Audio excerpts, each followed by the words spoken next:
আল্লাহ তাআলা রূহের জগতে সমস্ত রূহদেরকে একত্রিত করে আল্লাহ পাক বলেছিলেন আলাস্তু বিরাব্বিকুম। আল্লাহ পাক প্রশ্ন করেছিলেন, সমস্ত রূহকে জিজ্ঞাসা করেছিলেন, ও রূহের জগতের রূহেরা, আমি কি তোমাদের রব নই? সকলে একটা জবাব দিয়েছিলাম, সকলেই বলেছিলাম কালু বালা। কি বলেছিলাম? কালু বালা, তুমি আমাদের রব, তুমি আমাদের মালিক। ঠিক কিনা? কোথায় বলেছিলাম? জোরে বলেন, কোথায় বলেছিলাম? রূহের জগতে। রূহের জগৎ আছে। রূহ সম্পর্কে ইহুদিরা রাসূলুল্লাহ সাল্লাল্লাহু আলাইহি ওয়াসাল্লামকে 3টা প্রশ্ন করেছিলেন। কয়টা? জোরে বলেন, কাকে প্রশ্ন করেছিলেন? নবীজিকে 3টা প্রশ্ন। এর ভিতরে একটি প্রশ্ন ছিল রূহ সম্পর্কে। কি সম্পর্কে? আল্লাহ পাক রূহের ব্যাপারে ইহুদিরা বলছিল যে যদি সত্য নবী মুহাম্মদ সাল্লাল্লাহু আলাইহি ওয়াসাল্লাম হয়ে থাকে তাহলে রূহ সম্পর্কে বিস্তারিত বলতে পারবেন না। সত্য নবী যদি হন তাহলে তিনি রূহের কোনো বর্ণনা দিতে পারবেন না। আচ্ছা বলেন তো দেখি, আজ পর্যন্ত কোন ডাক্তার বিজ্ঞানী মানুষের রূহ সম্পর্কে ধারণা দিতে পেরেছে? জোরে বলেন, দিতে পেরেছে?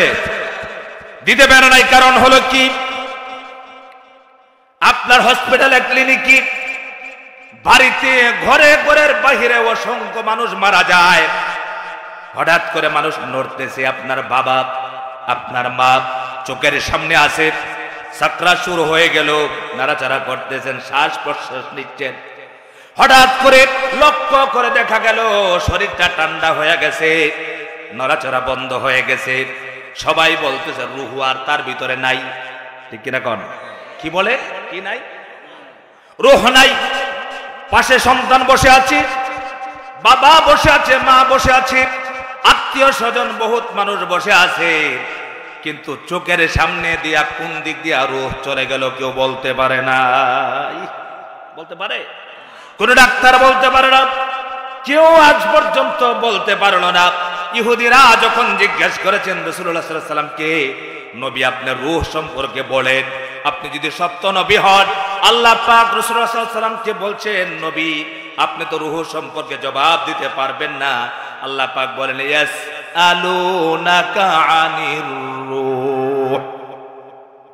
হে নবী, আপনাকে যখন রূহ সম্পর্কে প্রশ্ন করে আপনি জবাবটা কি দিবেন? আল্লাহ তাআলা নিজেই জবাব দিলেন। আল্লাহ পাক বললেন কুলির রূহু মিন আমরি রাব্বি।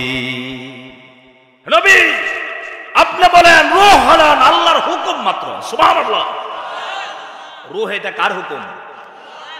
দেখতে পাওয়া যায় না, ধরতে পাওয়া যায় না, স্পর্শ করা যায় না। এখন পর্যন্ত কেউ রূহের বর্ণনা বলতে পারলো না। তার মানে হলো একজন মানুষের ভিতরে রূহ এমন জিনিস যেটা আল্লাহর হুকুমে তার ভিতরে থাকে, আল্লাহর হুকুমে তার ভিতর থেকে বের হয়ে যায়। সুবহানাল্লাহ বলবেন না? রূহ আছে, আপনার দাম আছে। রূহ নাই, দাম আছে। কথা বলেন, দাম আছে। এমপি সাহেব, মন্ত্রী, তার সম্মানের অভাব নাই। রাস্তা দিয়ে গেলে পড়ে, কারো দোকানের সামনে দাঁড়ালে পড়ে সবাই দাঁড়ায়া যায়, সম্মানার্থে দাঁড়ায়া যায়। কিন্তু এমপি সাহেবের ইন্তেকাল হয়ে গেল, মন্ত্রীর ইন্তেকাল হয়ে গেল, প্রধানমন্ত্রীর ইন্তেকাল হয়ে গেল, ইন্তেকালের সঙ্গে সঙ্গে 1 পয়সার দাম নাই। সবাই বলছে লাশ হয়ে গেছে। কি বলে? কথা বলেন, কি বলে? লাশ। তখন আর ব্যক্তি বলে না, মৌলানা সাহেব বলে না, মৌলানা সাহেবকে দেখতে যাই, মন্ত্রীকে দেখতে যাই, এমপিকে দেখতে যাই, পীর সাহেবকে দেখতে যাই, এই কথা বলে না। বলে কি অমুকের লাশটা একটু দেখে আসি। ঠিক কিনা কন? কি বলে? লাশটা একটু দেখে আসি। লাশ হলো আরবি শব্দ, সেটা হলো লা শাইউন, তার ভিতরে কিছুই নাই। অথচ হাত আছে, পা আছে, মাথা আছে, সব কিছুই তার রইল, একমাত্র চলে গেল রূহ, যেটা আল্লাহর হুকুমে ভিতরে ছিল সেটাই চলে গেল। আর সেটাই চলে যাওয়ার কারণে তার নাম হয়ে গেল লাশ। কি হয়ে গেছে? লাশ হয়ে গেছে, তার মানে হলো মাত্র একটি হুকুম চলে যাওয়ার কারণে সে লাশ হয়ে গেল। আমরা সবাই বলতে যে তার ভিতরে কিছু নাই, সে সঙ্গে সঙ্গে কবরের বাসিন্দা হয়ে যায়। তার মানে হলো রূহের জগতে রূহ আমরা ছিলাম, এটা সত্য না মিথ্যা? জোরে বলুন, সত্য না মিথ্যা? আল্লাহ তাআলা রূহের জগতে আমাদেরকে প্রশ্ন করেছিলেন, আমি কি তোমাদের রব? আমরা সবাই বলেছিলাম কালু বালা, হ্যাঁ তুমি আমাদের রব, তুমি আমাদের মালিক। আর সেই রবকে আমরা দুনিয়ায় এসে বলে গেছি। কথা বলা ঠিক না? যদি আমাদের স্মরণ থাকতো তাহলে একমাত্র হুকুম চলতো কার? সবাই বলতে হবে হুকুম চলবে কার? মুসলমানরা আল্লাহ ছাড়া কারো সামনে মাথা নত করতে পারে না। ঠিক কিনা বলেন? আমাদের মালিককে চিল্লা বলতে হবে, মালিককে। কার সামনে আমরা মাথা নত করব? কার সামনে সেজদা দিব? হুকুম মানব কার? আইন চলবে কার? আল্লাহর আইনকে আপনারা মানতে রাজি আছেন? কারা কারা সারা জীবন আল্লাহর আইনে চলতে চান? হাত ধরে দেখতে যাই। লিল্লাহি তাকবীর।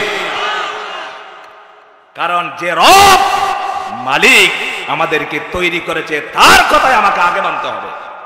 কথা বলেন? আল্লাহর কথা বাদ দিয়া কোন নেতার কথা চলবে? এই নেতা যদি মৌলানা সাহেব হয়, আল্লাহর কথার বিরুদ্ধে কোন মৌলানা বললে সেই মৌলানার কথা মানা যাবে না। কথা বলে না কেন? নেতা তো দূরের কথা, কোন আলেম যদি আল্লাহর বিরুদ্ধে রাসূলের বিরুদ্ধে কথা বলে সেই আলেমের কথা আমরা মানতে রাজি নই। আমাদের মালিককে চিল্লে এবং আমাদের মালিককে। জীবন চলছে খার কথায়। আল্লাহ পাক যদি চান সেকেন্ডে আমাকে লাশ বানাই দিতে পারে। ঠিক কিনা? এই বিশ্বাস আছে আপনাদের? আপনাদের এই বিশ্বাস আছে? সম্মানিত ভাইরা, সেটা হলো আলমে আরওয়ার কথা বলছি, রূহের জগৎ। সংক্ষেপে বলবো, বিস্তারিত বললে অনেক সময় একটা জগতের আলোচনা করলে 1-1.5 ঘন্টা দরকার। আলমে আরওয়াহ থেকে আসলাম কোথায়? আলমে বুতুন, মায়ের পেট। কোথায়? মায়ের পেটে ছিলাম না এমন কেউ আছেন? বলেন তো একজন যে আমি মায়ের পেট ছাড়া সরাসরি ডাইরেক্ট আসছি। আছেন কেউ? কোথায় ছিলাম আমরা? মায়ের পেটের ভিতরে সবাই ছিলাম। আমাদের মা বাবার সংমিশ্রণে মেলামেশার মাধ্যমে আল্লাহ পাক আমাদেরকে তৈরি করলেন। আল্লাহ তাআলা বলছেন ওয়ালাকাদ খালাকনাল ইনসানা মিন সুলালাতিন মিন তিন। আল্লাহ পাক বলছেন আমি মানুষকে সৃষ্টি করেছি মাটির নির্যাস থেকে। সুবহানাল্লাহ। কিসে থেকে তৈরি করেছেন? মাটির নির্যাস থেকে। অন্য জায়গায় বলেছেন খালাকাল ইনসানা মিন নুতফা। আল্লাহ তাআলা আমাদেরকে তৈরি করেছেন নাপাক পানি থেকে। সুবহানাল্লাহ বলবেন না? আচ্ছা, আল্লাহ তাআলা, আমার ওয়াজকে আপনারা বুঝতেছেন? বাচ্চারা বুঝবে না। আল্লাহ তাআলা ইচ্ছে করলে আমাদেরকে দামি জিনিস দিয়ে বানাতে পারতেন না? কথা বলে না? স্বর্ণ দিয়ে তৈরি করতে পারতেন, ডায়মন্ড দিয়ে? আল্লাহ ইচ্ছে করলে পারতেন না? আল্লাহ তাআলা জানেন আমার বান্দারা, আমার সৃষ্টির মানুষেরা দুনিয়া থেকে সবাই আমার গোলামি করবে না, নিজে আল্লাহ অনেকে দাবি করবে। অথচ আল্লাহ তাআলা আমাদেরকে সৃষ্টি করেছেন, আমরা যত বড় মানুষ হই না কেন, একবার যদি আমি লক্ষ্য করে চিন্তা করি আমার সৃষ্টি আল্লাহ তাআলা সাধারণ একটা নাপাক পানি থেকে তৈরি করেছেন, যে পানির কথা সমাজের সামনে বলা যায় না। কথা বলেন না কেন? শরীর নাপাকের কথা এটা কি সবার সামনে বলা যায়? মা সন্তানের সামনে বলতে পারে না, বাবা সন্তানের সামনে বলতে পারে না, ভাই ভাইয়ের সামনে বলতে পারে না, বোন ভাইয়ের সামনে বলতে পারে না। আল্লাহ তাআলা এমন একটা জিনিস দিয়ে আমাদেরকে তৈরি করেছেন। আল্লাহ তাআলা বুঝিয়ে দিয়েছেন বান্দারা রে, দুনিয়ার জমিনের মধ্যে অহংকার করবে না, দাম্ভিকতা দেখাবে না, কারণ অহংকারের মালিক তোমরা নও, অহংকারের মালিক কে? আমি আল্লাহ ছাড়া কেউ অহংকার করতে পারবে না, একমাত্র আমি আল্লাহ পাক অহংকার করতে পারি। কারণ হলো তোমরা যদি তোমাদের সৃষ্টির দিকে লক্ষ্য করো, যতই অহংকার করো না কেন তোমার মাথাটা নত হয়ে যাবে। ঠিক বলেন? কারণটা কি? আল্লাহ তাআলা আমাদেরকে নাপাক পানি দেখে আল্লাহ তাআলা আমাদেরকে তৈরি করলেন। সুবহানাল্লাহ। কিভাবে বানালেন? আল্লাহ পাক কোরআনুল কারীমের ভিতরে বলেছেন, একটা নাপাক পানিকে সর্বপ্রথম রক্তের একটা টুকরা বানালাম, রক্তের জমাট রক্তটাকে গোশতের টুকরা বানালাম, গোশতের টুকরা বানায়া সুন্দর করে আকৃতি বানায়া বডি বানায়া স্ট্রাকচার বানায়া সুন্দর করে তোমাকে মানুষ বানায়া তোমার মায়ের গর্ভের ভিতরে বড় করলাম, কিন্তু সেখানেও আমি আল্লাহ পাক তোমাকে খাবার দিলাম। কি দিয়েছেন? জোরে বলেন, কি দিয়েছেন? মায়ের পেটের ভিতরে কোন ডাক্তার খাবার দিতে পারল না, কোন বিজ্ঞান খাবারের ব্যবস্থা করতে পারল না। আল্লাহ পাক খাবারের ব্যবস্থা কিভাবে করলেন? মায়ের পেটের ভিতরে যখন সন্তানের রূহ পোকে দেওয়া হলো, কি দেওয়া হলো? প্রথমে বডি বানান, স্ট্রাকচার বানান, প্রথমেই কিন্তু বাচ্চা নড়াচড়া করে না। আল্লাহ পাকের হুকুমে যখন রূহটাকে, এই যে রূহ মনে আছে, রূহ দেখা যায়, রূহ জীবনে দেখছেন? এটা কার হুকুম? আরো জোরে বলেন, কার হুকুম? আমাদের, আমরা যে চলছি এটা কার হুকুমে? আল্লাহ যখন বলেন শরীমক্তির ভিতর থেকে, রহিমক্তির ভিতর থেকে বের হয়ে যায়, সঙ্গে সঙ্গে বের হয়ে যায়, সঙ্গে সঙ্গে ওই লোকটা কবরে বাঁচি হয়ে যায়। রূহ পুকে দিয়েছে, নাড়াচাড়া শুরু হয়েছে। খাবারের দরকার জিন্দা মানুষের না মুর্দা মানুষের? খাবার দরকার কার? জোরে বলেন, কার? আমাদের দেশে মুর্দারের খাবার দেয়, আপনারা টাঙ্গাইলে দেয় না? না, মাজারে। কোথায়? কথা বলে না, কোথায় দেয়? মাজারের মুর্দারাও খায়। খায়, দেখবেন পীরের জন্য মানত করছে খাসি, গরু, ছাগল, দুম্বা আছে। কথা বোঝে নাই? আছে। অথচ যে পীরের জন্য মানত করছে সেই পীরও নাই, সেই পীরের কোন সন্তান নাই, সেই পীর জীবনে বিয়েও করে নাই। এরকম মান্নত কি করে মানুষ? কথা বুঝেন নাই আপনারা? মান্নত করে। আপনারা বলবেন হুজুর মান্নতের বিরুদ্ধে কথা বলছেন। আমি মান্নতের বিরুদ্ধে বলছি না। মান্নত করবেন মসজিদে, মান্নত করবেন মাদ্রাসায়, কোন পীরের কান খায় নয়, কোন বুজুর্গের কান খায় মান্নত করা যাবে না। ঠিক না বলেন? করা যাবে যদি তার খানকার পাশে মাদ্রাসা থাকে, মাদ্রাসা ছাত্রদের জন্য মান্নত করা যাবে, মাদ্রাসার জন্য মান্নত করা যাবে। কথা বুঝতে পেরেছেন আপনারা? আবার ভুল বুঝে উল্টা পথে চালায়েন না। শাহজালাল রহমতুল্লাহি আলাইহি মাজার কোথায়? সিলেট। গরু ছাগল মান্নত করতেছে। শাহজালাল রহমতুল্লাহি আলাইহির বাড়ি কোথায়? ইয়ামান দেশে। কোন দেশে? শাহজালাল রহমতুল্লাহ আলাইহি বিয়ে করেন নাই, জানেন তো আপনারা? কি করেন নাই? কথা বুঝেন আপনারা? বিয়ে করে নাই। যে বিয়ে করে না তার নাতি নাতকর আছে না, আত্মীয় স্বজন আছে। দেশও বাংলাদেশে না, বাড়ি হলো ইয়ামনে। এসেছেন, বিয়ে করেন নাই, তার তো কোনো উত্তনিত কোনো আওলাদেই নাই। অথচ কোটি কোটি টাকা মানুষ মান্নত করতেছে, আর সিলেটের কিছু বাটপাট চোর তারা লুটপাট করে এই টাকাগুলো কাটছে। এখানে মান্নত করা জায়েজ আছে? কথা বলেন, জায়েজ আছে? তাহলে বলছিলাম জিন্দা মানুষ খাওয়ার দরকার, মুর্দা না। মায়ের ভিতরে আল্লাহ পাক যখন রূহ দিয়া দিলেন, খাবারের দরকার, খাবার ব্যবস্থা আল্লাহ পাক করলেন। আল্লাহ তাআলা সন্তানের নাভির সাথে, মায়ের নাভির সাথে লাইন ফিট করে দিলেন। আল্লাহু আকবার।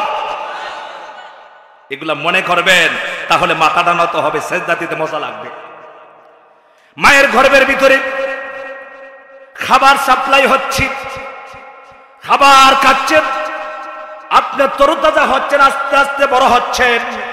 কারো জন্য 7 মাস, কারো জন্য 8 মাস, কারো জন্য 9 মাস, কারো জন্য 10 মাস, কারো জন্য 11 মাস, কারো জন্য 10 মাস 10 দিন। এইভাবে এক একজনের এক এক টাইম যখন হয়ে গেল, যখন মায়ের পেটের ভিতরে অবস্থান করার পর আল্লাহ পাক এবার ইচ্ছা করলেন, বান্দারে, ও বান্দিরা, তোমরা মায়ের পেট আলমে বুতুন থেকে আলমে দুনিয়ায় পাঠাইয়া দিব। সিদ্ধান্ত কার? আরো জোরে সিদ্ধান্ত কে নিয়েছেন? আল্লাহ তাআলা যখন সিদ্ধান্ত নেন, তখন আল্লাহ তাআলা বলেন, আল্লাহু আখরাজাকুম মিন বুতুনি উম্মাহাতিকুম লা তা'লামুনা শাইআ। সুবহানাল্লাহ বলে। আল্লাহ পাক বলছে, বান্দারি, ও বান্দি, তোমার কি, তোমার মায়ের পেটের ভিতরে থেকে আমি আল্লাহ পাক বের করে এনেছি। আমাদেরকে মায়ের পেট থেকে বের করে আনেন কে?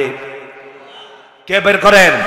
আল্লাহ পাক বলে, সুম্মা সাবিলা ইয়াসসারা, সন্তান যখন মায়ের পেটের ভিতর থেকে বের হবে 2 ইঞ্চি রাস্তাটাকে আমি আল্লাহ পাক প্রশস্ত বানায় দেই, বড় বানায় দেই, যাতে তুমি মায়ের পেটের দুনিয়া থেকে দুনিয়া নামক জীবনটা তুমি গ্রহণ করতে সহজ হয়ে যায়।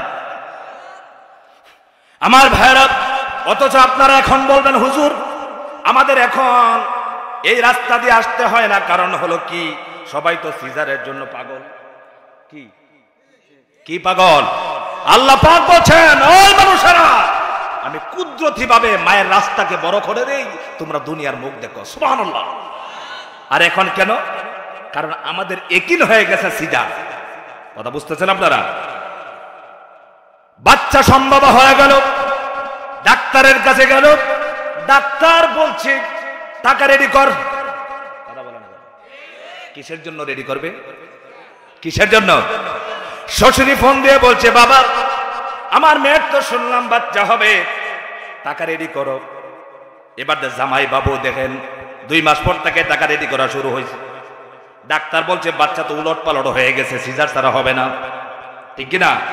অথচ আল্লাহ পাক কুরআনুল কারীমের ভিতরে বলেছেন ওয়া মান ইয়াতাওয়াক্কাল আলাল্লাহি ফাহুয়া হাসবু, যে বান্দা বান্দিরা আমার উপরে ভরসা করে আমি আল্লাহ পাক তার জন্য যথেষ্ট হয়ে যায়। কার জন্য যথেষ্ট? যারা আল্লাহর উপরে ভরসা করে। আমার ভরসা কি আল্লাহর উপরে আছে? ভরসা কার উপরে? আমার ভরসা আল্লাহর উপরে নাই, ডাক্তারের উপরে চলে গেছি, সিজার না করলে মারা যাবে। অথচ আল্লাহ পাক কুদরতি ভাবেই এই দুনিয়াতে আনেন, বাচ্চাকে আনেন। আল্লাহ তাআলা বলেন তোমাদেরকে আমি বাচ্চার আকারে মায়ের পেটের ভিতর থেকে আনি, আল্লাহ তাআলামুনা শাইআ, তুমি কিছুই জানতে না, কিছুই বুঝতে না। বাচ্চা যখন পৃথিবীতে আসি, আমরা যখন মায়ের গর্ভ থেকে দুনিয়ার মুখ দেখেছি, কোনো বুদ্ধি আছে নাকি কোন? কোনো জ্ঞান আছে নাকি কোন? খাবার বুঝি না, কাউকে চিনি না, নেতা চিনি না, পিতা চিনি না, খাবার চিনি না, কিছুই চিনি না, কিন্তু 2টা জিনিসকে সন্তান ঠিকই চিনে। একটা হলো মায়ের দুধ।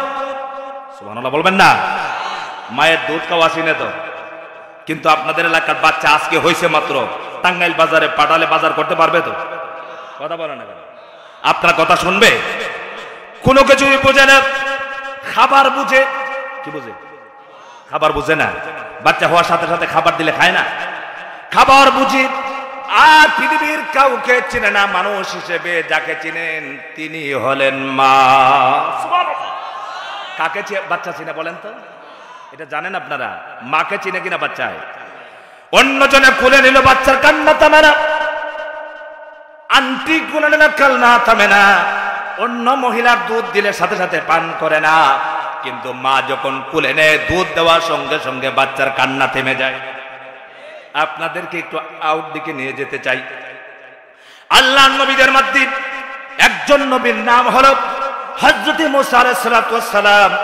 আল্লাহ পাক সূরাতুল কাসাসের ভিতরে মুসা আলাইহিস সালাতু ওয়াস সালাম এবং ফেরাউনের আলোচনা ধারাবাহিকভাবে করেছেন। হযরত মুসা আলাইহিস সালাতু ওয়াস সালামের সম্পর্কে আপনারা শুনছেন, ঠিক না? মুসা আলাইহিস সালামকে মা কি করেছিলেন? নদীতে বাসায় দিয়েছিলেন। এটা জানেন আপনারা? এটা কিচ্ছা কাহিনী সাধারণ না, এটা কোরআনের কিচ্ছা। সুবহানাল্লাহ। আমার ভাইরা, হযরতে মুসা আলাইহিস সালাতু ওয়াস সালাম কি যখন মা প্রসব করেছেন, সেই সময় ফেরাউনের সিদ্ধান্ত ছিল ছেলে হলে হত্যা করা, মেয়ে হলে ছেড়ে দেওয়া। মাকে আল্লাহ পাক ইলহাম করলেন, ওহী করলেন। মুসা আলাইহিস সালাতু ওয়াস সালামের মাকে বললেন, মুসার মা তোমার যদি ভয় হয় তোমার সন্তানকে বাক্সের ভিতরে ভরে নদীর মধ্যে ভাসাইয়া দিবা। আল্লাহ পাক মুসা আলাইহিস সালাতু ওয়াস সালাম যখন দুনিয়াতে এসেছেন, মুসা আলাইহিস সালাতু ওয়াস সালামের মা ভয় পেয়ে গেলেন, নদীর মধ্যে নিক্ষেপ করেছেন। আল্লাহ পাক বললেন ওয়ালা তাখাফি ওয়ালা তাহজানি ইন্না রাদ্দুহু ইলাইকি ওয়া জাইলুহু মিনাল মুরসালিন। আল্লাহ পাক বলছেন হে মুসার মা, তোমার সন্তান কি সাগরে নিক্ষেপ করো। আচ্ছা বলেন, বাচ্চাকে সাগরে ফেলে দেওয়া যায়? কথা বলে না। শিশুকে সাগরে ফেলে দেওয়া যায়? বাক্সর ভিতরে বড়ে কি সাগরে নিক্ষেপ করা যায়? কোন মা কি চাইবে? কিন্তু আল্লাহ পাক যদি বলেন তুমি সাগরে নিক্ষেপ করো, আমি আল্লাহ তোমার সন্তানকে বাঁচাবো। কোন মায়ের কি ভয় থাকার কথা? জোরে বলো, ভয় থাকবে? আল্লাহ পাক মুসা আলাইহিস সালামের মায়ের কাছে ইলহাম করলেন, ওহী পাঠালেন, বললেন তুমি চিন্তা করো, ওয়ালা তাখাফি ওয়ালা তাহজানি, তুমি ভয় পেও না, চিন্তিত হয়ে না। সুবহানাল্লাহ বলবেন না? কে বলতেছেন? আপনারা কি কোরআন শরীফের আয়াত বুঝেন তো আপনারা? এরপরে আল্লাহ পাক পরের অংশ বলছেন, ইন্না রাদুহু ইলাইকি ওয়া জাইলুহু মিনাল মুরসালিন। মুসার মা, তুমি সন্তানকে পাঠাইয়া দিবা, তুমি চিন্তা করো না, টেনশন করো না, তোমার সন্তানকে আবার তোমার কাছে ফিরাইয়া দেব। কে বলছেন এটা? এই দুনিয়া ছাতা মাথা নেতা নাকি যে টাঙ্গাইলের রাস্তা সব পাকা করে দিব? আমাকে ভোট দিবা, টাঙ্গাইলের রাস্তা পাকা হবে, তোমার ঘরের রাস্তা পাকা হবে, প্রয়োজন হলে তোমার টয়লেট পাকা করে দিব। যখন নেতা এমপি হয়ে গেল, চেয়ারম্যান হয়ে গেল, সালাম দিলে সালামের উত্তর দেয় না, এমন নেতা আছে না নাই? এটা কি বাস্তব না অবাস্তব? আমাদেরকে বলে আমরা ধর্ম ব্যবসায়ী। কথা বলে আমাদেরকে কি বলে? হুজুররা ধর্মের ব্যবসা করে। আসলে তো ধর্মের ব্যবসা আমরা করি না। ধর্মের ব্যবসা করেন সময় সময় যারা কুলট পাল্টায়, সময় আসলে যারা টুপি মাথায় দেয়, সালাম বাড়ায়, সময় আসলে যখন সালাম নেয় না, টুপি মাথায় দেয় না, এরা এক নম্বর ধর্ম ব্যবসায়ী। ঠিক কিনা বলেন? আলেমরা কি ধর্মের ব্যবসা করে? আপনারা কি ধর্মের ব্যবসা করেন? কিন্তু আমি এখন সময় আসছে ওয়াজ করতে। আমি কি আপনারা বিশ্বাস কি শুধু ওয়াজ এই টুপি মাথায় দিয়ে নামাজ পড়ি আর এমনি কি আমি নামাজ পড়ি না? কথা বলে না কেন? আমরা কি এই সুরত কি শুধু ওয়াজে গেলে আর এমনি প্যান্ট শার্ট পরি নাকি? কথা কি আমার বুঝতেছেন আপনারা? আমরা ধর্ম ব্যবসায়ী নই। মুসা আলাইহিস সালামের ব্যাপারে ওয়াদা করছেন কে? কথা বুঝেন না আপনারা? উত্তর দেন সবাই। ওয়াদা করেছেন কে? ইন্না ওয়াদাল্লাহি হক। তাআলা যত ওয়াদা সব সত্য। আল্লাহ বলেছেন মরণ আছে, মরণ আছে না নাই? আল্লাহ বলেছে কবরে আযাব আছে, আছে না নাই? আল্লাহ বলেছে জান্নাত জাহান্নাম আছে, আছে না নাই? আল্লাহর কথা সব সত্য, মানুষের কথা সত্য আছে, মিথ্যা আছে। ঠিক কিনা বলেন? আল্লাহ বলেন ইন্না রাদুহু ইলাইক ওয়া জাইলুহু মিনাল মুরসালিন। মুসারমা, তোমার সাথে আমি ওয়াদা দিলাম, তোমার সন্তানকে আবার তোমার কাছে ফিরিয়ে দেব। সন্তান আসবে আবার মুসার মায়ের কাছে আসবে? কথা বলেন না? আসবে? কে ফিরিয়ে দিবেন? রাস্তা দিয়ে যাচ্ছে, নদীতে নিক্ষেপ করা হয়েছে। আল্লাহ বলেন ওয়াকারাত লি উখতিহি কুসসি ফাবসরাত বিহি আন যুনুবি ওয়া হুম লা ইয়াশউরুন। মুসার মা মুসার বোনটাকে নদীর পাড় দিয়ে পাঠিয়ে দাও, একটু কানে সইকে দেখে দেখে যাবে ওই বাচ্চাটার বাক্সটা কার গাতে গিয়া লাগে। সুবহানাল্লাহ বলবেন না? আল্লাহ তাআলা শিখিয়েও দিচ্ছেন যে কি করবে, কে লক্ষ্য করবে। বোনকে পাঠিয়ে দিয়েছে, বোন রাস্তা দিয়ে নদীর পাড় দিয়ে যাচ্ছে, ডাইরেক্ট তাকায় থাকতে নিষেধ করা হয়েছে। সুবহানাল্লাহ বলবেন না? দুনিয়ার যত চালাক বাটপার আছে তারা মনে করে আমরা সবচাইতে জ্ঞানী। ওই মক্করবাজির চাইতে সবচাইতে মক্করবাজি কে জানেন? জোরে বলেন, কে জানেন? দুনিয়ার যত চক্রান্তকারী আছে সমস্ত চক্রান্তকে দলিসাৎ করে দিতে পারেন যিনি, তিনি কে? আল্লাহ তাআলা। আল্লাহ তাআলা বলছেন বোনকে ডাইরেক্ট তাকায়া যেতে না করেছেন, নিষেধ করেছেন। বোন আস্তে আস্তে যাচ্ছে, কার ঘাটে গিয়া বিল্ল বক্স? ফেরাউনের ঘাটে। ফেরাউন কি মুসা আলাইহিস সালামের বন্ধু না শত্রু? কথা বলেন, বন্ধু না শত্রু? ও মুসলমানেরা, এখন পর্যন্ত আল্লাহ তাআলা যত বড় বড় স্বৈরাচারদেরকে ধ্বংস করেছেন বড় কিছু দিয়ে না, ছোট জিনিস দিয়ে। সুবহানাল্লাহ বলবেন না? আব্রাহা বাদশাকে ধ্বংস করেছেন ছোট পাখি দিয়া, ছোট পাথরের টুকরা দিয়া। কারণ হলো ছোটটা দিয়া হাতিকে ধ্বংস করে দেখিয়েছেন আল্লাহ তাআলার ক্ষমতা আছে না নাই। হাতিকে ধ্বংস করতে হলে আমাদের মতে হাতির চাইতে বড় কিছুর দরকার। আমার ভাইরা, হযরত মুসা আলাইহিস সালাম কি ফেরাউন রুডে নিশ্চিত গোরের ভিতরে মুসা আলাইহিস সালাম এবং হযরতে আসিয়া আলাইহিস সালাম চিন্তা করতেছেন। কারণ হলো যত নারীদেরকে এনেছেন প্রত্যেক নারীর দুধের মধ্যে লাগানোর সঙ্গে সঙ্গে মুসা আলাইহিস সালাম কারো দুধ মুখে নেন না। কেন নেন না? আল্লাহ পাক অন্য আয়াতে বলেছেন ওয়াহাররামনা আলাইহিল মারাদিআ মিন ক্বাবল। আল্লাহ তাআলা সমস্ত নারীদের দুধকে আল্লাহ পাক মুসা আলাইহিস সালামের জন্য হারাম ঘোষণা করেছেন। কি ঘোষণা করেছেন? হারাম ঘোষণা করেছেন।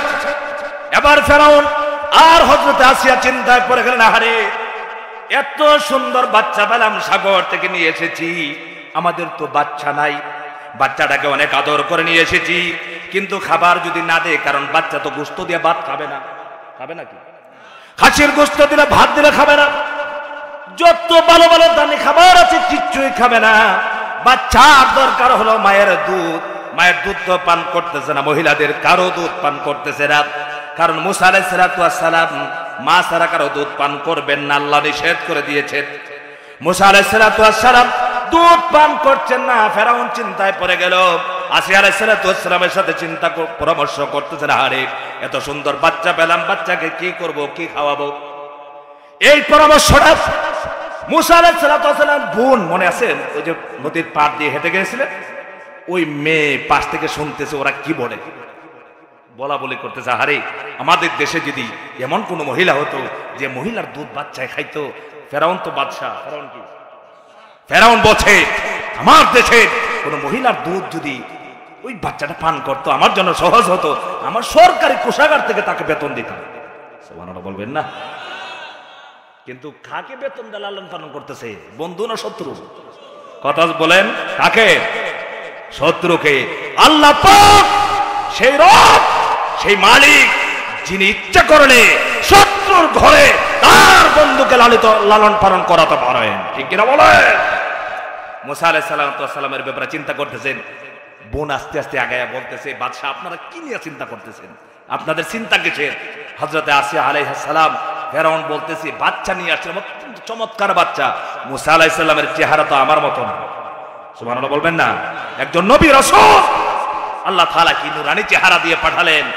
আল্লাহ পাক অন্য আয়াতে বলছেন, আমি ফেরাউনের অন্তরে, আসিয়ার অন্তরে, মুসা তোমার জন্য আমি মহব্বত পয়দা করে দিয়েছিলাম। সুবহানাল্লাহ। সবকিছুর মালিক কে? চিল্লায় একটু আল্লাহর নাম নামান। সবকিছুর মালিক কে? সেই আল্লাহ। এই বোন যখন জিজ্ঞেস করছে, বলছে যে কোনো মহিলা কি আছে? মেয়ে তো জানা আছে।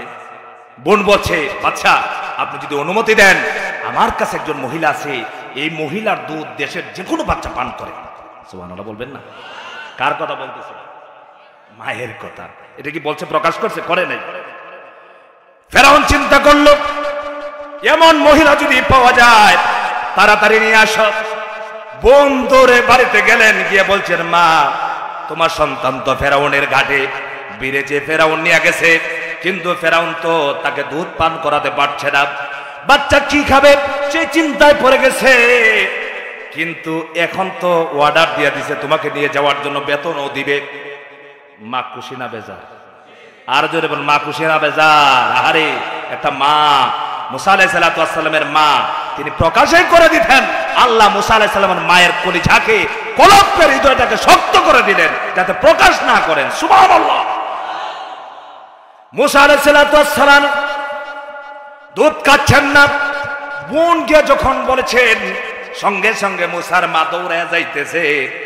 যখন ফেরাউনের বাড়িতে গেল, যাওয়ার পর যখন হযরতে মুসা আলাইহিস সালামকে মায়ের কুলে দিলেন, কুলে দিয়ে যখন মা কুলে নিলেন আর নিজের দুধে লাগালেন, সঙ্গে সঙ্গে আর দেরি করলেন না, চপ চপ করে দুধ পান করা শুরু করে দিয়েছে। মাকে চিনছে কিনা বলেন? আর জোরে বলেন না। আর সেই মাকে আমরা বড় হয়ে কি চিনি? কথা বলেন, বড় হয়ে চিনি? আপনারা টাঙ্গাইলে আজ কয়েকদিন ধরে দেখতেছি এক মেয়ে ভাগ্যে চলে আসছে এক ছেলের সাথে, ঠিক না? মা বাবা বিয়ে দেবে না, সে নিয়ে আসছে, জেলে দিছে।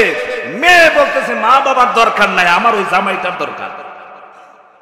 এই যুবকেরা, মা বাবার কলিজায় আঘাত দিয়া মেয়েদেরকে বলছি, ভালোবাসার পাত্রকে বিয়ে করা যাবে না, ঠিক কিনা বলো? যারা মা বাবার কলিজায় আঘাত দিয়ে বিয়ে করে, ওইসব বিয়ে শান্তি হয় না। একমত?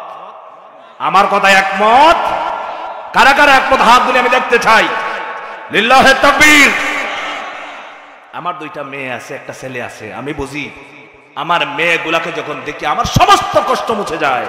এত মহব্বত আর ভালোবাসা দিয়ে সন্তান লালন পালন, সেই সন্তান আরেক ছেলের সাথে বাইকে গিয়ে বলে বাবার দরকার নাই, এর চাইতে কষ্ট মা বাবার জন্য আর কিচ্ছু হতে পারে না। সম্মানিত যুবক ভাইরা, তোমরা এরকম সর্বনাশ করবা না। বোনদেরকে বলছি, মেয়েদেরকে বলছি, এমন কোন সিদ্ধান্ত তোমরা নিবা না। কারণ আমরা ছোট সময় সবাইকে বলে গেছি, মাকে বলে যাই নাই। আপনারা তো অনেকে হাসতেছেন, মনে করতেন হুজুর একটা মজার কথা বলছে, ঠিক না? এটা কি মজার কথা না বুঝার কথা? কথা বলতে হবে, আমি আজে বাজে কথা বলি না। সম্মানিত ভাইরা, মুসা আলাইহিস সালাতু ওয়াস সালাম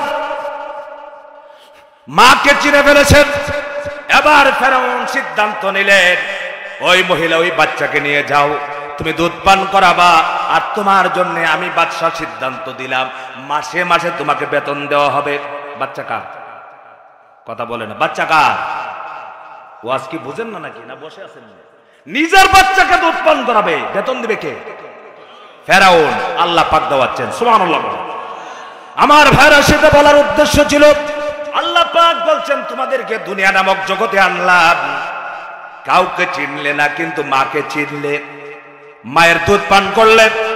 আল্লাহ পাক বলছেন মুসার মাকে, ইন্না রাদ্দুহু ইলাইকি ওয়া জাইলুহু মিনাল মুরসালিন। হে মুসার মা, তুমি চিন্তা করো না, টেনশন করো না, চিন্তিত হয় না, আমি তোমার মুসাকে তোমার কাছে ফিরিয়ে দিব, সাধারণ মানুষ হিসেবে নয়। তোমাকে আমি আল্লাহ পাক তোমার মুসাকে নবী রাসূল বানায়া তোমার কাছে ফিরিয়ে দেব। বলেন সুবহানাল্লাহ। মুরসালিন বারাত, সম্মানিত বারাত। সেই জন্য বলছিলাম, মায়ের গর্ভ থেকে, মায়ের পেট আলমে বুতুন থেকে আসলাম দুনিয়ার জমিনে। এই দুনিয়ার জমিনটার নাম হলো আলমে দুনিয়া। নাম কি? এই জন্য আমরা নামাজের মধ্যে দোয়া করি, এমনিতেও দোয়া করি, রব্বানা আতিনা ফিদ দুনিয়া হাসানাতাও ওয়া ফিল আখিরাতি হাসানা ওয়া কিনা আযাবান নার। এই দোয়া পড়েন আপনারা? বলেন তো দেখি কে কে পারেন। রব্বানা আতিনা ফিদ দুনিয়া হাসানা ওয়া ফিল আখিরাতি হাসানা ওয়া কিনা আযাবান নার। কি দোয়া করতেছি? দুনিয়ার জন্য দোয়া। আল্লাহ পাক তুমি আমাকে দুনিয়ার সমস্ত কল্যাণ দান করো, কল্যাণ থেকে হেফাজত করো, পরকালের আখিরাতের কল্যাণ দান করো, কল্যাণ থেকে হেফাজত করো, এবং জাহান্নাম থেকে আমাকে মুক্তি দাও, হেফাজত করো। বলেন সুবহানাল্লাহ। আমার ভাইরা, দুনিয়ার জমিনে এসেছি, কয় নম্বর দুনিয়া আসছি? কথা বলেন, ওয়াজ বুঝতে হবে। কয় নম্বর দুনিয়া? এই দুনিয়ার নাম হলো, আমরা যে দুনিয়াতে আছি এটা হলো 3 নম্বর জগৎ। 1 নম্বর জগতের নাম বলেন সবাই। 1 নম্বর জগতের নাম সবাই বলেন, রূহ। এটা কোরআনের শব্দ, সুবহানাল্লাহ বলবেন না? ইয়াসআলুনাকা আনির রূহ, এটা কি আমার কথা না আল্লাহর কথা? রূহের জগৎ। 2 নম্বর মায়ের পেটের জগৎ। 3 নম্বর দুনিয়ার জগৎ। এই জগৎটা বড় কঠিন। কথা বলেন না কেন? মায়ের জগতে নামাজ আছে, মায়ের পেটের ভিতরে নামাজ আছে। রূহের জগতে নামাজ ছিল, হজ ছিল, যাকাত ছিল, দান খয়রাত ছিল, কিচ্ছুই নাই। সব ইবাদত করতে হবে কোন জগতে? কবরের জগতেও নাই, আখিরাতের জগতেও নাই। আগের 2 জগতের ভিতরে কোনো ইবাদত নাই, পিছনের 2টি জগতের মধ্যে কোনো ইবাদত নাই। সমস্ত ইবাদত হলো একটি জগতের ভিতরে, সেই জগতের নাম হলো দুনিয়া। এই জগতের নাম কি? আরো জোরে বলেন, সেই জগতের নাম কি? এই জগতের ভিতরে আসার পর ছোট্টবেলায় কোন ইবাদত আপনাকে সিদ্ধান্ত আল্লাহ পাক দেয় নাই। যখন আপনার উপরে ইবাদত ফরজ হয়ে গেল, নামাজের সময় নামাজ পড়তে হবে, রোজা ফরজ হলে রোজা রাখতে হবে, হজ ফরজ হলে হজ করতে হবে, যাকাত ফরজ হলে যাকাত দিতে হবে, হালাল হারাম মানতে হবে। এইভাবে আপনার জীবন শুরু হয়ে গেল। কারণটা কি? আমার জীবনের হিসাব আছে না নাই? আরো যেমন আছে না নাই? আমাকে দুনিয়াতে পাঠায়া আল্লাহ পাক কি বলছেন শুনুন। আল্লাহ পাক বলছেন, বান্দারে তোমাকে আমি দুনিয়ায় কি জন্য দিলাম? আল্লাহ পাক বলছেন, ওয়ামা খালাকতুল জিন্না ওয়াল ইনসা ইল্লা লিয়াবুদুন। আল্লাহ পাক বলছেন, আমি মানুষ এবং জিনকে সৃষ্টি করেছি ইবাদত করার জন্য, দাসত্ব করার জন্য, গোলামি করার জন্য। চিল্লায় বলেন, গোলামি করব কার? ইবাদত করব কার? জীবনে যত ইবাদত আছে সব হবে কার জন্য? আলহামদুলিল্লাহি রাব্বিল রাব্বিল আলামিন। সমস্ত প্রশংসা সেই রব, সেই মালিকের দরবারে, যিনি হলেন আলমের মালিক, পৃথিবীর মালিক, সব কিছুর মালিককে। আল্লাহ পাক বলছেন, বান্দারা দুনিয়ার জমিনে তোমাদেরকে আমি প্রেরণ করছি ইবাদত করার জন্য। দুনিয়াতে যখন আস্তে আস্তে আমার বয়স হতে লাগলো, আমার বিধিবিধান আছে না নাই? জুড়ে বলুন, আছে না নাই? গরু বাছুরের মতো চললে হবে নাকি? আমার জীবনটাকে হিসাবের ভিতরে চালাতে হবে।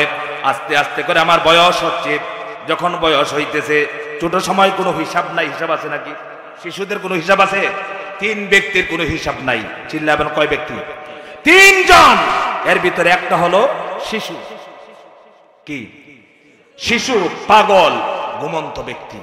ওরা যদি ঘুমন্ত অবস্থায় পাপ কাজ করে, এটা পাপ হবে না। শিশু যদি পাপ কাজ করে, পাপ হবে না। পাগল যদি পাপ কাজ করে, পাপ হবে না। এই 3টা ছাড়া সকলের পাপ গুনাহ আছে না নাই? আমার ভাইরা, আল্লাহ পাক বলে, বান্দারে দুনিয়াতে আসার পরে তুমি ভেবেছো দুনিয়ার থেকে বিদায় নিতে হবে না। আল্লাহ পাক বলেন, তোমার মৃত্যুবরণ করতে হবে। দুনিয়ায় এসেছো, এইটাই তোমার শেষ নয়, তোমার মরণ আছে। চিল্লে বলেন, কি আছে? সবাই বলেন, কি আছে? আমাদের মরণ আছে। আল্লাহ পাক বলছে, বান্দারা রে, শুধু মরলে হবে না, মন যেভাবে চায় সেভাবে তোমার জীবন ছাড়াই মরলে হবে না। আল্লাহ পাক বলছেন, আল্লাযী খালাকাল মাউতা ওয়াল হায়াতা লিয়াবলুয়াকুম আইয়ুকুম আহসানু আমালা। কার কথা? সবাই বলেন, কার কথা? আল্লাহ পাক বলছেন, আমি হায়াত এবং মওত তৈরি করেছি। কি জন্য আল্লাহ পাক হায়াত এবং মৃত্যু তৈরি করেছেন? আমরা জীবনে আছি, এই জীবনের নাম হলো হায়াতের জীবন। একবার আমার মরণ আছে, আমি যতই চেষ্টা করি না কেন মরণ থেকে বাঁচা সম্ভব নাকি? কোন কেউ বেঁচেছেন? বাঁচতে পারবে না। আল্লাহ পাক বলছেন, আমি হায়াত এবং মওতকে সৃষ্টি করেছি আমি পরীক্ষা করার জন্য। বান্দা বান্দিরা, তোমরা দুনিয়াতে এসে, দুনিয়াতে তোমরা কে কত ভালো আমল করো সেটা পরীক্ষা করার জন্য আমি হায়াত এবং মওত সৃষ্টি করেছি। বলেন সুবহানাল্লাহ। হায়াত আর মওত, হায়াত আর মওত, এটার মালিক কে? সবাই আল্লাহর নাম অনেকে মুখ বন্ধ রাখছেন, জোরে বলেন কে? আমার ভাইরা, হায়াত আর মওত, এটার মধ্যে মানুষের কোনো হাত নাই। মানুষের হাত আছে? আপনারা বলবেন, হুজুর কে বলছে হাত নাই? স্কয়ার হাসপাতালে তো বহুত মানুষ বাচ্চা গেছে। কথা কয় না, বাঁচে নাই। বলে, হুজুর স্কয়ার হাসপাতালের ডাক্তার এত ভালো, অমুক গেছিল মরার পথে বাঁচাইয়া দিছে। নাউজুবিল্লাহ চিল্লায়া বলবেন না? জোরে বলেন নাউজুবিল্লাহ। আপনাদেরকে বলি, যদি ডাক্তারের কারণে মানুষ বাঁচত, একটা ডাক্তারও মারা যাইত। কি মারা যাইতো নাকি? ডাক্তার মরতো? ডাক্তার মরতো না। সম্পদ হলে যদি মানুষ বাঁচত, তাহলে পৃথিবীর কারণ মরতো না। কথা বলেন না কেন? বড় বড় আমাদের কিশোরগঞ্জের জহুরুল ইসলাম মরতো না। বড় বড় ধনীদের কথা বলছি। আর প্রধানমন্ত্রী হইলে যদি মরণ লাগতো, তাহলে এরশাদ চাচা মারা যাইত। কথা বলে না কেন? ওই পৃথিবীর বড় বড় শাসকেরা মারা যাইতো না। তাহলে বোঝা যাচ্ছে, বাদশা হলেও বাঁচতে পারবে না, ফকির হলেও বাঁচতে পারবে না, ধনী হলেও বাঁচতে পারবে না, চিকিৎসা হলেও বাঁচতে পারবে না। আরে মানুষ যখন অসুস্থ হয়ে যায়, ডাক্তারের পিছনে দৌড়ায়। দৌড়াই না? আমরা দৌড়াই না? কেন দৌড়াই? উদ্দেশ্য একটা, বাঁচতে চাই, মরতে চায় না। ঠিক কিনা বলেন? কিসের জন্য ডাক্তারের কাছে যায়? মানুষ বাঁচার জন্য ডাক্তারের পিছনে যায়। বাংলাদেশের চিকিৎসা শেষ হয়ে গেল। আমাদের কিশোরগঞ্জের সৈয়দ আশরাফ সাহেব, নাম শুনছেন? আওয়ামী লীগের বড় নেতা ছিল না? দুনিয়াতে আছে। বাঁচার জন্য চিকিৎসা বাংলাদেশে করে বিদেশ গেছে, এরপরে কি বাঁচতে পেরেছে? এরকম কত মানুষ বাঁচার জন্য চেষ্টা করেছে, কিন্তু আল্লাহ পাক বলছেন, বান্দা তুমি কি জানো না আমি কোরআন দিয়ে ১৫০০ বছর আগে তোমাকে মেসেজ দিয়ে রেখেছি। কি? আল্লাহ পাক বলেন, লিকুল্লি উম্মাতিন আজাল ইযা জাআ আজালুহুম লা ইস্তাখিরুনা সাআতাও ওয়া লা ইস্তাকদিমুন। আল্লাহ পাক বলেন, প্রত্যেক জাতির নির্দিষ্ট সময় রয়েছে। তার হায়াতের মেয়াদ যখন শেষ হয়ে যাবে, তাকে কোনো ডাক্তার, কোনো বিজ্ঞানী, কোনো হসপিটাল, চিকিৎসা, ওষুধ তাকে বাঁচাতে পারবে না। 1 সেকেন্ড আগাতেও পারবে না, পিছাতেও পারবে না। তার যার সময় দুনিয়া থেকে বিদায় হয়ে মৃত্যু হয়ে কবরের জগতে চলে আসতে হবে। এই ঘোষণা কার? আল্লাহ তাআলা বলেছেন। আমার ভাইরা চিকিৎসার জন্য বিদেশে গেল, সব জায়গায় গেল, একটাই উদ্দেশ্য, বাঁচতে চাই। আল্লাহ পাক বলে বান্দারে তোমার মৃত্যুবরণ করতে হবে। কুল ইন্নাল মাউতাল্লাযী তাফিরুনা মিনহু ফাইন্নাহু মুলাকীকুম সুম্মা তুরাদ্দুনা ইলা আলিমিল গায়বি ওয়াশ শাহাদা। আল্লাহু আকবার। আল্লাহ পাক বলেন নবী কি, হে নবী আপনি বলেন আপনার উম্মতদেরকে বলে দেন, তারা মরণ থেকে যারাই পলায়ন করতে চায়, যেথায় যাক না কেন, বাঁচতে চায়, হসপিটালে যাক, ক্লিনিকে যাক, বিদেশে যাক, দেশে যাক, যেখানেই যাক না কেন, সে যেখানে যাবে না কেন তার সাথে মরণ অবশ্যই মুলাকাত করবেই। করবেই, জোরে বলার করবেই করবে। এই ঘোষণা কি আমার না আল্লাহ? তার মানে বাঁচা যাবে না, বাঁচতে কেউ পারবে না। আল্লাহ পাক অন্যতে বলছেন কুল্লু নাফসিন যায়িকাতুল মাউত ওয়া ইন্নামা তুওয়াফাউনা উজুরাকুম ইয়াওমাল কিয়ামাতি ফামান যুহজিহা আনিন নারি ওয়া উদখিলাল জান্নাতা ফাকাদ ফাজ ওয়া মাল হায়াতুদ দুনিয়া ইল্লা মাতাউল গুরুর। সুবহানাল্লাহ। আল্লাহ পাক বলেন প্রত্যেক প্রাণীকে মৃত্যুর স্বাদ গ্রহণ করতে হবে। মৃত্যুবরণ থেকে বাঁচতে পারবে না, সবাই মৃত্যুবরণ করতে হবে। আর পরিপূর্ণ রেজাল্ট দেওয়ার দিন হলো কিয়ামতের দিন, হাশরের ময়দান। আর সেই দিন সেই লোকটাই হবে সফল কাম, বিজয় অর্জন করবে, যে জাহান্নাম থেকে মুক্তি পেয়ে জান্নাতের ভিতরে প্রবেশ করতে পারবে। বলেন সুবহানাল্লাহ। আমার ভাইরা, আমাদের জীবন চলছে, আমাদেরকে আল্লাহ পাক দুনিয়ার জমিনে পাঠায় মেসেজ দিয়েছেন, বান্দারা রে তোমাদেরকে শুধু বিল্ডিং বানানোর জন্য, ব্যবসা বাণিজ্যের জন্য পাঠাই নাই, তোমাদেরকে মুখ্য উদ্দেশ্য হলো তোমরা আমার ইবাদত করবা, আমার দাসত্ব করবা, আমার গোলামি করবা, আর জমিনের মধ্যে আমার দ্বীনকে বাস্তবায়ন করবা। এই হুকুম কার? আরো জোরে বলতে হবে কার? আন আকিমুদ্দিন ওয়ালা তাতাফাররাকু। তোমরা আমার দ্বীনকে প্রতিষ্ঠা করবা, আমার কোরআনের সমাজ কায়েম করবা। এই ঘোষণা কি আমার না আল্লাহ? আপনারা কি আল্লাহর জমিনে আল্লাহর দ্বীন প্রতিষ্ঠা হোক, আল্লাহর কোরআনের সমাজ কায়েম হোক, সেটাকে আপনারা চান? কারা কারা চান? আল্লাহকে হাত তুলে দেখায় দেন। লিল্লাহি তাকবীর, লিল্লাহি তাকবীর। এখন আপনারা বলবেন হুজুর এই মাত্র রাজনীতি কথা বলছে, বলবেন না আপনারা?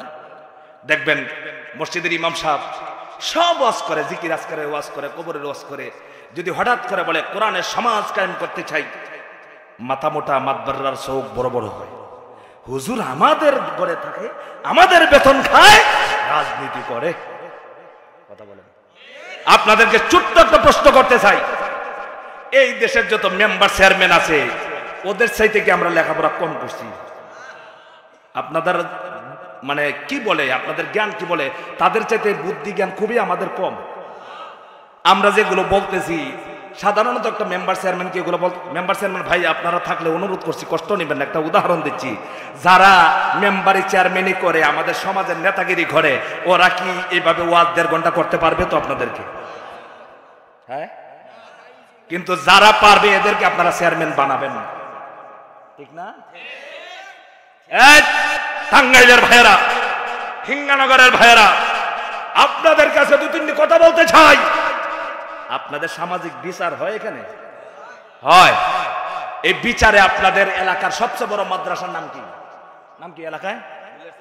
দুলিয়াসর দাওরা হাদিস মাদ্রাসা, শাইখুল হাদিস আছে না? টাঙ্গাইল বড় মসজিদের খতিব সাহেবকে আপনার বিচারে যদি রাখেন, আপনার কাছে 5,000 টাকা ঘুষ খায়া আপনার বিরুদ্ধে কথা বলবে তো? এই এখন কথা বলবো না। 5,000 টাকা আপনার কাছ থেকে ঘুষ মসজিদের রুমে বসে নিয়া পরে আয়সা আপনার বিরুদ্ধে, আপনার ভাইয়ের বিরুদ্ধে কথা বলবে তো তারা? শাইখুল হাদিস সাহেব। কিন্তু আমাদের দেশে এমন ভাইরা নাই যারা 5,000 ঘুষ খাইয়া বিচার উল্টাইয়া দেয়। এমন ভাই তো আমাদের বাংলাদেশে নাই, আল্লাহর রহমতে। আছে ভারতের সাইডে সুইডে আছে। সম্মানিত ভাইয়েরা, বেশি লম্বা কথা বলবো না। আল্লাহ পাক বলছেন বান্দারা আমার জমিনে থাকবা। এই জমিনটা কার? সবাই বলেন এই জমিনটা কার? আল্লাহর জমিনে আল্লাহ নারা দিয়েছে। কথা বলেন। দুনিয়ার কোন প্রেসিডেন্ট নাড়া দিতে পারবে? কেন পারবে না? কারণ তার জমিন না। জমিনটা কার? আপনারা ওই কুটি বানাইছেন, ওইটা নাড়া দিতে পারবেন। এটা আল্লাহ বানায় নাই, বানাইছে ফেরেশতাদের বানাইছে। কিন্তু ফেরেশতাদের যদি ওইটা তৈরি করতেন আপনারা পারতেন না। আল্লাহ বানাইছে পাহাড়, পারবেন? কিন্তু ওইটা আপনারা বানাইছেন, ওইটা নাড়া দিয়ে ফেলে দিতে পারবেন। এই জমিনের মালিক আল্লাহ। আল্লাহ বলছেন আমার জমিনে আমার দিনকে তোমরা প্রতিষ্ঠা করো। আচ্ছা বলেন তো দেখি, আমার রসুলের চাইতে বড় বুদ্ধিমান, জ্ঞানী, সম্মানী কেউ আছে? জোরে বলেন আছে? আমার নবীর কি মারছিল কেউ? মারছিল নবী কেন? নবীজির একটা 10 কানি জায়গা লইয়া আবু জেহেলের সাথে একটা ঝগড়া ছিল, এই জন্য মারছিল।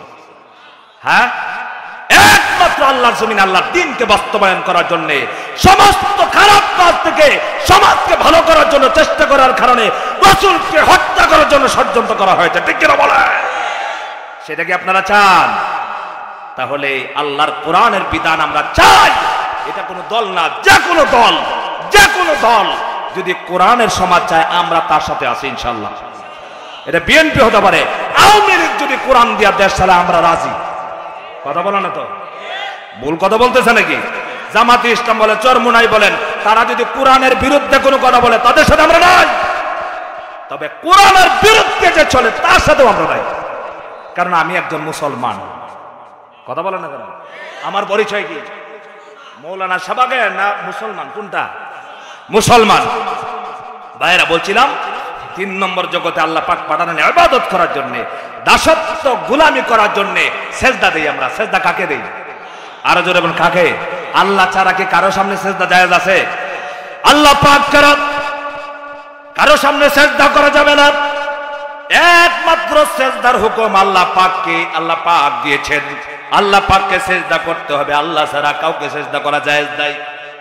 দুনিয়ার জমিনে আল্লাহ পাক আমাদেরকে পাঠালেন, মেসেজ দিয়া দিয়েছেন বান্দারা বাঁচার জন্য হাজারো চেষ্টা করবে, বাঁচতে পারবে না। হায়াতের মেয়াদ যখন শেষ হয়ে যাবে, বিবি সামনে বসা, ভাই সামনে বসা, সন্তানেরা সামনে বসা আছে, আত্মীয় স্বজন সামনে বসা আছে, চিকিৎসার কোনো অভাব নাই, টাকার অভাব নাই। কিন্তু যখন তোমার মালাকুল মউত সামনে আসবে, তোমার টাকায় কাজ হবে না, আত্মীয় স্বজনে কাজ হবে না, ক্ষমতায় কাজ হবে না। মালাকুল মউত যখন তোমার সাথে সাক্ষাৎ করবে, সকলের ভিতর থেকে তোমারকে চিনায় নিয়ে আসবে। ঠিক কিনা বলেন? হায়াতের মেয়াদ শেষ হয়ে গেল, মালাকুল মউত সামনে এসে যে আবার মরণ হয়ে যাবে। মরণের সময় দেখবেন মানুষেরা চোখকে উল্টাইয়া দেয়। মানুষ মনে করে পানির পিপাসা হয়ে গেছে, বলে কিনা বলেন? মালাকুল মউত আজরাইল আলাইহিস সালাতু ওয়াস সালাম জান কবজ করার জন্য এসেছেন। এবার আর আত্মীয় স্বজন সবাই তাকিয়ে আছেন। এমন সময় যখন দুনিয়ার হায়াত শেষ হয়ে গেল, বাচ্চারা কান্না করতেছে, মা কান্না করতেছে, বউ কান্না করতেছে, সবাই তো কান্না করতেছে, দুনিয়ার মায়ায় কান্না করতেছে। আমার ভিতরে দুনিয়ার সমস্ত মায়া আছে, কত মায়া নিয়ে বসে আছি। ঘর বানাবো, বিল্ডিং বানাবো, বিদেশ যাব, চাকরি করবো। ঠিক কিনা কর? বহুত মানুষ কত আশা নিয়ে বসে আছে, হারে এই সম্পদটা রাখলে আমি বড় লোক হয়ে যাব, অমুকের মতো সুন্দর করে বিল্ডিং বানাবো। আল্লাহ পাক বলে, বান্দারে তোর যখন হায়াতের মেয়াদ শেষ হয়ে যাবে, 1 সেকেন্ড দুনিয়াতে আর বাঁচতে পারবে না। অনেক আশা নিয়ে ঢাকার প্রতি রওনা দিয়েছি চাকরি করার জন্য। চাকরি করবে, টাকা পাঠাবে বাড়িতে। রাস্তায় গাড়ি অ্যাক্সিডেন্ট হয়ে মারা গেল, বিদেশে গেল টাকা উপার্জনের জন্য। হঠাৎ করে দেখা যায় বিদেশ থেকে বাক্সের ভিতরে লাশ হয়ে আসছে। এমন নজির আছে না নাই? আরো জোরে বলতে হবে, আছে না নাই? কারণ হলো আল্লাহ পাক বলছে, বান্দা তোমার মরণ আমি যেভাবে, যে হালতে, যে জায়গায় আমি আল্লাহ পাক লিখে রেখে দিয়েছি, সিদ্ধান্ত দিয়েছি, তার চাইতে চুল পরিমাণ বেশ কম হবে না। 1 সেকেন্ড দুনিয়াতে তুমি বাঁচতে পারবে না, তোমার মরণ হয়ে যাবে। মরণের সময় এসে পড়েছি। আরে মরণ হয়ে গেছে, এখন পাশে বসে আছে সন্তান, কান্না করতেছে, বিবি কান্না করতেছে, মা কান্না করতেছে, কেউ বাঁচাইতে পারছে? মরণ হয়ে গেছে, চলে গেলাম, পরকালের জগতে ঢুকে গেলাম। আমার ভাইরা দেখেন, দুনিয়ার জমিন থেকে বিদায় নিলাম, কি মরণ হইল? শরীর পচে গেছে? শরীর পচে গেছে না? হাড্ডি থেকে গোশত চলে গেছে? এই যে বলছিলাম, রূহ চলে গেছে। কি চলে গেছে? রূহ চলে গেছে। শুধু রূহটা নাই, এই রুহ চলে গেল, মানুষের আর দাম নাই। চেয়ারম্যানকে চেয়ারম্যান বলে না, মেম্বারকে মেম্বার বলে না, এমপি কে এমপি বলে না, ইমাম সাহেবকে ইমাম সাহেব বলে না, মাতবরকে মাতবার বলে না। এবার বলছে কি লাশ হয়ে গেছে। এবার সবার সিদ্ধান্ত হলো মা বলে না, বাবা বলে না, সন্তানেরা বলে না, আমার বাবা অত্যন্ত ভালোবেসেছেন, মহব্বত করেছেন, কত কষ্ট করেছেন, সেই কষ্ট করে আমাদেরকে লালন পালন করেছেন, 2টা দিন আমার বাবার লাশটার কাছে বসে থাকতে চাই বলে কেউ। আমি সিলেটে লেখাপড়া করেছি, বুঝতে পেরেছেন? ছাত্র জীবনে মসজিদে নামাজ পড়াতাম, আমি দেখেছি বাবা মারা গেছে, সন্তানেরা ইমাম মুয়াজ্জিন সাহেবকে বলছে হুজুর রাত্রে তো বাবা মারা গেছে, একটু ভয় লাগে, আপনারা একটু আমার বাবার লাশটা পাহারা দেন। আছে জিন্দা বাবা আছে, ভয় পায় না, বাবা মারা গেছে। এবার বাবাকে ভয় পায়, রাতে অন্ধকারে বাবার কাছে থাকতে চায় না, ঠিক কিনা কোন? বিবিকে বলা হলে বিবিও থাকতে চায় না, কেউ থাকতে চায় না। বাবা এবার বাঘ হয়ে গেছে, রুহ চলে গেছে, বাঘের মতো ভয় পাচ্ছে, তার কাছে থাকবে না, কি জানি বাবা জিন্দা হয়ে তাকে ধরে ফেলে, ঠিক কিনা বল? এটা কি অবাস্তব বলতেছি না বাস্তব? বাবা মারা গেলে এক ঘরে একটা ছেলেকে যদি বলেন তোমার বাবার কাছে রাতে থাকো, থাকবে? কেন থাকবে না? এটা কার বাবা? দুনিয়ার ভালোবাসা, মহব্বত। ওই তাঙ্গাইয়ের ভাইরা, আপনাদেরকে অনুরোধ করে বলছি, আপনি যে সন্তানকে আপনি সুদকে, ঘুষকে, হারাম টাকা লুটপাট করে বড়লোক বানালেন, সেই সন্তান আপনাকে 1 মিনিট পাহারা দিতে চায় না, ঠিক কিনা বলেন? কবরে গেলে তো কি করবে সেটা তো পরের কথা। আপনাকে আর কথা বলেন, আপনার সাথে থাকতে চায় না।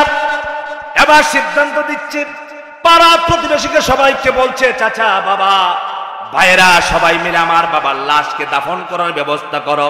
এই হলো দুনিয়ার মেয়াদ শেষ, দুনিয়ার জগতের মহব্বত সব শেষ হয়ে গেল। আপনাকে এবার সিদ্ধান্ত নেওয়া হলো, গরম পানি তৈরি করা হলো, গোসল দেওয়ার জন্য কাফনের কাপড় রেডি হয়ে গেল, সাদা কাফনের কাপড়ের ভিতরে মুরায়া দাফন করা হবে, জানাজার নামাজের জন্য প্রস্তুত। আপনার বিল্ডিং এর ভিতর থেকে লাশটা বের করে সবাই মিলে গোসল দেয়া কাফনের কাপড় দিয়া, ডাকিয়া 3 টুকরা কাপড় দিয়া, মহিলা হলে 5 টুকরা কাপড় দিয়া, আপনি হাজার হাজার কোটি টাকার মালিক হলেও পড়ে আপনার গায়ে কোনো দামি কাপড় নাই, আপনার জন্য সাদা কাপড় নির্দিষ্ট করে দিয়েছেন কে? এই সাদা কাপড় দিয়া আপনাকে দাফন করার জন্য জানাজার নামাজে নিয়ে গেল। জানাজার নামাজ যখন তৈরি হয়ে গেল, দুনিয়ার জগৎ থেকে বিদায় নিয়ে কবরের জগতে প্রবেশ করবেন। এবার দুনিয়ার জানাজার নামাজ পড়ার জন্য প্রস্তুত হলো। জানাজার নামাজে দাঁড়ায়া একজন বলছে, সন্তান বলছে, সম্মানিত এলাকাবাসী, আমার বাবা যদি আপনাদেরকে কষ্ট দিয়ে তাকে আল্লাহর হস্তে মাফ করে দিবেন বলে। এটা আপনাদের এলাকায় বলে, এই কথাটা ভালো করে মনে রাখবেন। এই যে মাপ চাওয়া, এটা ঠিক আছে, কিন্তু প্রত্যেক ভাইকে আজকে বলবো, আজকে থেকে সিদ্ধান্ত নেবেন, আপনারা নিজেরা মারা যাওয়ার পরে সন্তান মাপ চাবে সেটা নয়, সে অপেক্ষা না করে আপনি মানুষের কাছে নিজে মাপ চেয়ে যাবেন। পারবে? পারবেন না? হ্যাঁ, মানুষের কাছে নিজে মাপ চাবেন। আমি একটা মসজিদে জমা পড়াই, আমি প্রায় জমায় আমার মুসল্লিদের কাছে আমি ক্ষমা চাই। পারবেন ইনশাআল্লাহ? আমার ভাইরা, টাকা পাওনা দাও না, আরে কত টাকা, মানুষের সম্পদ দলিল করিয়া দেয় না, এরকম বান্দা আছে? হ্যাঁ, টাকা পয়সা দেয় না, মেরে খেয়েছি, কত মানুষ দুনিয়ার থেকে বিদায় নিয়ে গেছে, এবার লাশ হয়ে গেছে, জানাজার নামাজ পড়তেছে। জানাজার নামাজের মধ্যে এই কথাগুলো যখন বলা হয়, কোন মানুষের যদি টাকা পাওনা দাঁত থাকে, দুনিয়ার থাকতে বলতে পারে না, এবার মনে মনে বলতে থাকে, যাও খবর আছে কবরে। কথা বলেন, কবরে খবর আছে না নাই? কবরের ভিতরে খবর আছে। জানাজার নামাজ পড়া হলো, দুনিয়ার জমিন থেকে শেষ বিদায় নিয়া এবার কবরের জগতে প্রবেশ করলাম, দুনিয়ার কঠিন জগৎ পাড়ি দিয়া গেলাম। যত ইবাদতের জায়গা, নামাজ পড়লে সওয়াব হতো, রোজা রাখলে সওয়াব হতো, হজ করলে সওয়াব হতো, যাকাত দিলে সওয়াব হতো, দান খয়রাত করলে সওয়াব হতো, সুবহানাল্লাহ বলে সওয়াব হতো, আলহামদুলিল্লাহ বললে সওয়াব হতো, আল্লাহু আকবার বললে সওয়াব হতো, গরিবকে দান করলে সওয়াব হতো, মসজিদ বানালে সওয়াব হতো, একটা এতিম বাচ্চার মাথায় হাত বুলায় দিলে সওয়াব হতো। অসংখ্য সওয়াব, নেকির দরজাগুলি সবগুলি বন্ধ হইয়া এবার কবরে চললাম। কবরে নামাজ আছে? কথা বলেন, কবরে নামাজ আছে? আমার ভাইরা, কবরের মধ্যে নিয়ে যাওয়া হলো। কয় নম্বর জগৎ? কয় নম্বর জগৎ এটা? কবরের জগৎ হলো 4 নাম্বার, দুনিয়ার জগৎ হলো 3 নাম্বার জগৎ। এই 3 নাম্বার জগৎ থেকে বিদায় নিয়ে 4 নাম্বার জগতে প্রবেশ করেছি। এবার 4 নাম্বার জগতের ভিতরে আমলের হিসাব হবে। কিসের? আল্লাহ নবী বলেছেন, আল কবরু রাউদাতুম মিন রিয়াদিল জান্নাহ আও হুফরাতুম মিন হুফারিন নার। নবীজি বলেছেন, কোন মানুষের জন্য কবর হবে জান্নাতের বাগান, আর কোন মানুষের জন্য কবর হবে জাহান্নামের গাড়া। আল্লাহ পাক যেন আমরা সকলের জন্য কবরকে জান্নাতের বাগান বানায় দেন। সবাই বলেন আমিন। আর বলবেন আমিন। আমার ভাইরা, আমার লাশকে কবরে নিয়ে যাওয়া হচ্ছে, কবরের মধ্যে রাখা হচ্ছে আর দোয়া পড়া হচ্ছে। সবাই বলতেছে বিসমিল্লাহি ওয়া আলা মিল্লাতি রাসূলিল্লাহ। কি বলতেছে? বিসমিল্লাহি ওয়া আলা মিল্লাতি রাসূলিল্লাহ।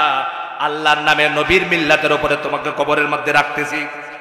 এরপরে আরো কিছু কিছু মানুষেরা মাটি দিচ্ছে, 1 মুঠ করে মাটি দিচ্ছে আর দোয়া পড়তেছে আর বলতেছে মিনহা খালাকনাকুম ওয়া ফিহা নুঈদুকুম ওয়া মিনহা নুখরিজুকুম তারাতান উখরা। কি বলতেছে? কি বলছে বুঝছেন? দোয়া পড়ছে সবাই, কিন্তু বুঝতে পারে না অনেকে। বলা হচ্ছে আল্লাহ পাক নিজেই বলেছে, বান্দারে তোমাকে আমি তৈরি করেছি, সৃষ্টি করেছি মাটি দিয়া। জোরে বলেন কি দিয়া? মাটি দিয়া। আবার তোমাকে মাটিতে মিশিয়ে দেব, আর মাটি থেকে আমি আল্লাহ পাক তোমাকে আবার উঠাবো। বলেন সুবহানাল্লাহ। আমরা কি মরে গেলেই শেষ? কবরে গেলে শেষ? আল্লাহ পাক বলছে আবার তোমাকে আমি উঠাবো। কে উঠাবেন? আরো যেমন কে উঠাবেন? মাটি দেওয়া হয়ে গেল, দাফন করা হলো, কবরের মধ্যে রাখা হলো। নবীজি বলেন, মানুষকে যখন কবরের জগতে রাখা হয়, কবর থেকে তার সন্তানের আত্মীয় স্বজনেরা যখন পা পা করে দাফন করে শেষ করে চলে যায়, তার কবরের পাশ থেকে যখন চলে যায়, চট চট করে তার হাঁটার আওয়াজটুকু পর্যন্ত মৃত ব্যক্তি শুনতে পায়। মৃত ব্যক্তি শুনতে পায়, চিৎকার দিয়ে তো কিছু বলার নাই, কিচ্ছুই শুনবেন না। রাসূলুল্লাহ সাল্লাল্লাহু আলাইহি ওয়াসাল্লাম বলছেন, কবরের আযাব আছে। সঙ্গে সঙ্গে 2 জন ফেরেশতা এসে মৃত ব্যক্তিকে উঠায়া জিজ্ঞেস করে, 1 নাম্বার প্রশ্ন কি, তুমি কোন দলের নেতা ছিলে? কথা বলো। তুমি কোন দল থেকে মনোনয়ন পাই এমপি হইছিলা? এটা কি জিজ্ঞেস করে? মান রব্বুকা। জোরে বলেন কি? মান, জোরে বলো। মান রব্বুকা, তোমার রব কে ছিল? আমাদের রব কে? চিল্লায় বলেন আমাদের রব কে? আমাদের কবরে জিজ্ঞাসা করা হবে যে এটা বিশ্বাস হয় আপনাদের? একমাত্র নাস্তিক মুরতাদ ছাড়া ঈমানদাররা বিশ্বাস করে, ঠিক করে বলেন। আপনাদের এলাকার এক নেতা বলছে, আমি আল্লাহর কাছে ক্ষমা চাই না। কথা বলেন, এটা কি আপনার এলাকার মানুষ বলছেন? আমার এলাকার? বুঝেন নাই, এখনো মাথায় যায় না। ভাইরা, এই কথাটা ওনার ঠিক হয় নাই। আমরা মানুষ হিসেবে সবাই গুনাহ আছে না নাই? কথা বলেন। এখানে একজন আছেন যে হুজুর আমি গুনাহ করি না, এই গ্যারান্টি দিতে পারেন? একমাত্র নবী রাসূল ছাড়া কেউ গ্যারান্টি দিতে পারে না, ঠিক কিনা বলেন? এইসব কথা কি বলা যাবে যে আমার কোনো অপরাধ নেই? আমার ভাইরা, প্রশ্ন করা হবে মান রব্বুকা, তোমার রব কে ছিল? দুনিয়ায় তুমি কাকে রব হিসাবে মেনেছিলে? আপনারা বলেন, আমাকে কি কবরে আমার কোন নেতা বাঁচাতে পারবে? আর যখন পারবে? আমি যদি বলি যে আমি অমুক দল করতাম, নেতা ছিল, ফেরেশতা ছাইরা দাও, ফেরেশতা একবারে ফিডাইয়া 13 লম্বা বানাই দিবে। কথা বলে না কেন? এই মেয়ারা হাসতে দেন। ফেরেশতারা কি দিয়ে পিটাইবেন এটা জানেন? কি দিয়ে পিটাইবেন বলেন তো? জানেন না আপনারা? আলেমরা কেউ নাই? কি দিয়ে পিটাবেন জানেন? লোহার মুগর দিয়ে। সুবহানাল্লাহ বলবেন না? কি দিয়ে পিটাইবেন? জাহান্নামীদেরকে কি দিয়ে পিটাবেন? এটা কি বানায়া বলতেছে নাকি? কাটেন না, লোহা। লোহা শক্ত না কাঠ শক্ত? আল্লাহ পাক বলছে জাহান্নামীদের শাস্তি কি হবে? 1 নাম্বার হলো ইসফু মিন ফাওকি রুউসিহিমুল হামিম ইসহারু বিহি মা ফি বুতুনিহিম ওয়াল জুলুদ ওয়া লাহুম মাকামিউ মিন হাদিদ। সুবহানাল্লাহ বলেন। জাহান্নামীদের কি? যারা নাফরমান হবে, যারা রবের সাথে সম্পর্ক থাকবে না, নামাজ নাই, রোজা নাই, হজ নাই, যাকাত নাই, হালাল নাই, ইবাদত করে না, দাসত্ব করে না, আল্লাহর গোলামি করে না, এই নাফরমানদেরকে আল্লাহ পাক 1 নাম্বার শাস্তি দিবে। তার মাথার মধ্যে গরম পানি ঢেলে দেওয়া হবে। কি ঢেলে দেওয়া হবে? এক নাম্বার হলো তার মাথায় গরম পানি ঢেলে দেওয়া হবে, এমন গরম পানি যে গরম পানিটা তার পেটে পড়ার সঙ্গে সঙ্গে নারী বুড়ি বলে বের হবে।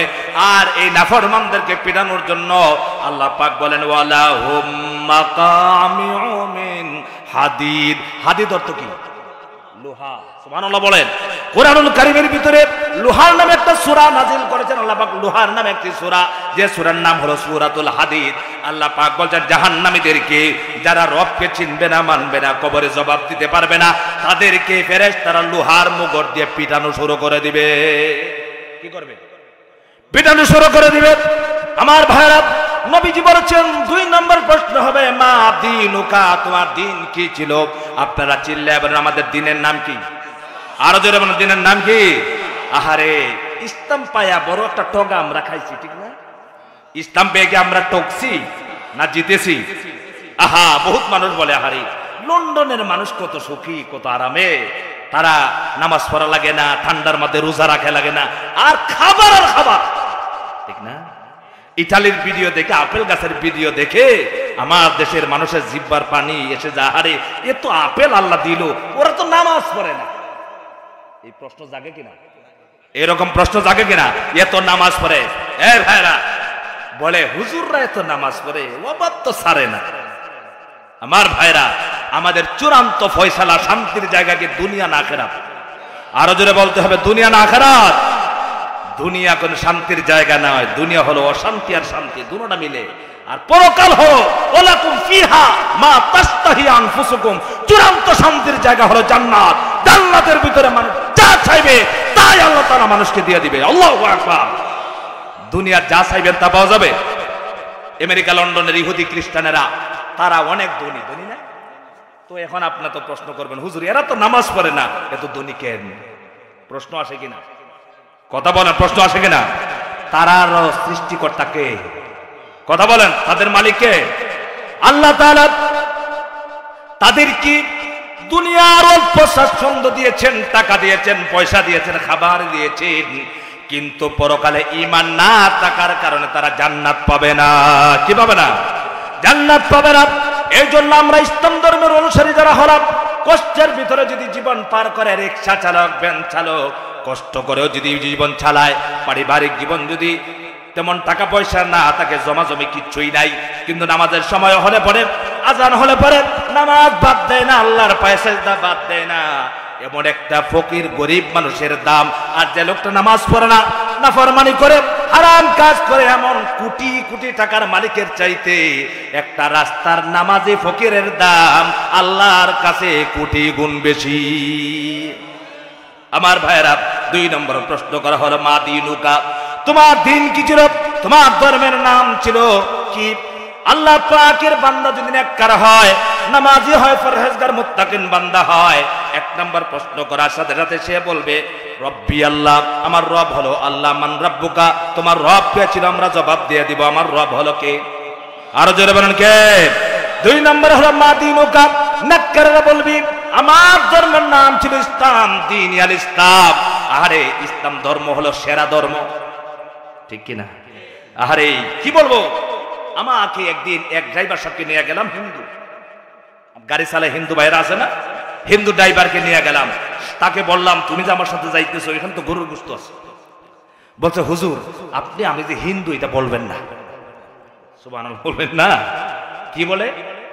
আপনি যে হিন্দু এটা আপনি বলবেন না। আমি বললাম কেন? হুজুর আমার লজ্জা করে। আপনাদেরকে জিজ্ঞেস করতে চাই, হাজার হাজার কোটি কোটি হিন্দুর ভিতরে যদি আপনি একজন মুসলমানের সন্তান হন, আর আপনি মুসলমান পরিচয় দিতে গিয়ে আপনার লজ্জা লাগবে? আপনি কখনো বলবেন যে আমাকে মুসলমান বলো না, আমাকে হিন্দু বলো? এটা বলবেন আপনারা? কারণ আমরা মুসলমান। মুসলমান সেই জাতি যে কোটি কোটি অমুসলিমের মাঝখানে নিজেকে মুসলমান দাবি করতে অহংকার বোধ করতে পারে, ঠিক কিনা বলেন? সেই মুসলমান হতে পেরে আমরা খুশি না বেজার? আরো জোরে বলেন খুশি না বেজার? কবরে জিজ্ঞেস করা হবে তুমি কি মুসলমান ছিলে, তোমার ধর্ম কি ইসলাম কিনা? আমরা কি ইসলাম ধর্মের অনুসারী হয়ে আমরা টকছি না জিতেছি? আরো যেন টকছি না জিতেছি? 2 নম্বর প্রশ্ন হলো মা দীনুকা, তোমার দিন কি ছিল? আমরা বলবো দ্বীন আল ইসলাম, আমার ধর্মের নাম ছিল ইসলাম। তিন নম্বর প্রশ্ন হলো মান হাদার রাজুলুল্লাযী বুইসা ফীকুম, নবী সাল্লাল্লাহু আলাইহি সাল্লামকে ফেরেশতারা দেখে বলবে এই ব্যক্তিকে তোমরা চিনো নাকি, তুমি চিনো নাকি? নেককার বান্দা যদি হয় সঙ্গে সঙ্গে বলবে নবিয়ুনা মুহাম্মাদুর রাসূলুল্লাহ সাল্লাল্লাহু আলাইহি ওয়াসাল্লাম, তিনি হলেন আমাদের নবী। সুবহানাল্লাহ। সঙ্গে সঙ্গে আল্লাহ পাক ফেরেশতাদেরকে অর্ডার দিবেন কবরের জগৎ কত নাম্বার জগৎ? আরো জোরে বলো, কত নাম্বার জগৎ? 4 নাম্বার জগৎ। নবীজি বলেছেন কোন মানুষের জন্য আল কবরু রাউদাতুম মিন রিয়াদিল জান্নাহ আও হুফরাতুম মিন হুফারিন নার। আরে কবরের জগৎ কঠিন না সহজ? কথা বলে না, কঠিন না সহজ? ওই ঠাঙ্গাইদের ভাইরা, আমি একটু বাস্তব কথা বলি, রাগ করতেছেন আপনারা? কে কে কষ্ট পাচ্ছেন একটু হাতগুলি দেখতে চাই যে হুজুর আপনার বয়ানে কষ্ট হচ্ছে, আমাদের কষ্ট হচ্ছে। কে কে পছন্দ করতেছেন একটু হাতগুলি আল্লাহকে দেখাতে চাই। লিল্লাহি তাকবীর। আমার ভাইয়েরা, আমরা বাবা মারা গেছে, মারা যাওয়ার সাথে সাথে আচ্ছা কয়টা পরিবার আছে যে 4 ছেলে 5 ছেলে 5 মেয়ে সবাই একদিন 2 দিন 5 দিন পরে বসে চিন্তা করতেছে আর বলতেছে আমার বাবা যে মারা গেল, এত কষ্ট করে আমাদের জন্য কত কিছু রেখে গেল, আমার বাবাকে কি আল্লাহ জাহান্নাম দিলেন না জান্নাত দিলেন, কবরে কি আগুন জ্বলতেছে কিনা, আসো আমরা একটু চিন্তা ভাবনা করে একটু দোয়া দরুদ করি আমরা সবাই মিলে। এইরকম বসা কয়টা পরিবারে আছে? কথা বলেন। এরকম চিন্তা 1-2 দিন করে এরকম আছে? আছে। একটু দোয়ার ব্যবস্থা করে, মেহমানদারি ব্যবস্থা করে, কিন্তু নিজেরা সবাই মিলে একটু চিন্তা করবে যে আমার বাবা যে মারা গেল, আমার বাবাকে কবরের জবাব বলে দিতে পারছে কিনা, আসো তো একটু দোয়া করি। এরকম পাওয়া যায়? কিন্তু বাবা মারা যাওয়ার পরের দিন বা এই দিনেই পাড়াপড়শি চাচা ভাতিজা সবাইকে একত্র করে বাবা যে এত টাকা রেখে গেল, ব্যাংকে টাকা কত টাকা আমি পাবো, জমিন কতটুকু পাবো, এটার জন্য সালিশ বসায়। এটা আমাদের দেশে আছে না নাই? আছে। এমন কি মানুষ মারা যাচ্ছে এই সময় টিপসই নিয়ে জায়গার চিন্তা করছে, এমন সন্তান আছে না নাই? জোরে বলেন আছে না নাই? তাহলে এই সন্তানের জন্য নামাজ বাদ দে, এই সন্তানের জন্য হারাম পথে পা বাড়া হয়, ঠিক কিনা বলে? হারাম পথে পা বাড়া যাবে না, হালাল পথে যা দুনিয়া অর্জন করতে পারেন এটা কোনো পাপ হবে না, সওয়াব হবে। কথা বলেন না কেন? দুনিয়া কি টাকা উপার্জন করা কি গুনাহ নাকি? আপনি হালাল পথে যত বড় মালিক হতে পারেন। আল্লাহর নবীর ধনী সাহাবায়ে কেরামের মধ্যে একজন সাহাবীর নাম ছিল হযরত উসমান গনি রাদিয়াল্লাহু তাআলা আনহু, আর একজনের নাম ছিল আব্দুর রহমান বিন আউফ রাদিয়াল্লাহু তাআলা আনহু। তারা কি ধনী ছিলেন না গরীব ছিলেন? জোরে বলেন, ধনী না গরীব? আমরা মনে করি দুনিয়া অর্জন করাই মনে ভালো কাজ না। হালাল পথে দুনিয়া অর্জন করা খারাপ নয়, ভালো, কিন্তু হালাল পথে। চিল্লাবেন কোন পথে? সম্মানিত ভাইরা, বাবা মারা গেছে, আমাদেরকে একটু চিন্তা করতে হবে আমার বাবার কি অবস্থা হচ্ছে। কবরের পাশে যান, সূরা ইখলাস পড়ে একটু দোয়া করেন। আল্লাহ নবী বলেছেন কবর এমন একটা কঠিন জায়গা, সেখানে কবরবাসীদের মতো অসহায় আর কেউ নাই। কারণ হলো সমস্ত ইবাদতের দরজা বন্ধ হয়ে গেছে। এবার মৃত ব্যক্তিকে নবীজি সম্পর্কে প্রশ্ন করা হলো। মৃত ব্যক্তি বলতেছে তিনি আমাদের নবী। আল্লাহর নবী বলেন এমন নেককার ব্যক্তিদের জন্য সঙ্গে সঙ্গে আল্লাহর পক্ষ থেকে অর্ডার হয়ে যায়, আমার বান্দা 1 নাম্বার জবাব দিয়েছে আমি রব, 2 নাম্বার হলো ইসলাম তার ধর্ম, 3 নাম্বার নবীজিকে চিনে ফেলেছে।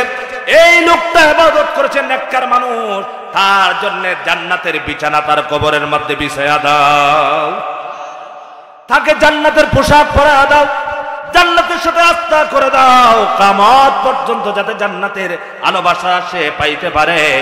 আর তাকে বলে কানাউমাতিল আরুস, যেভাবে নতুন জামাই বাসর ঘরে ঘুমায়া যায় সেইভাবে কবরের মধ্যে তাকে ঘুম পাড়ায় দাও, ঘুমিয়ে যাবে।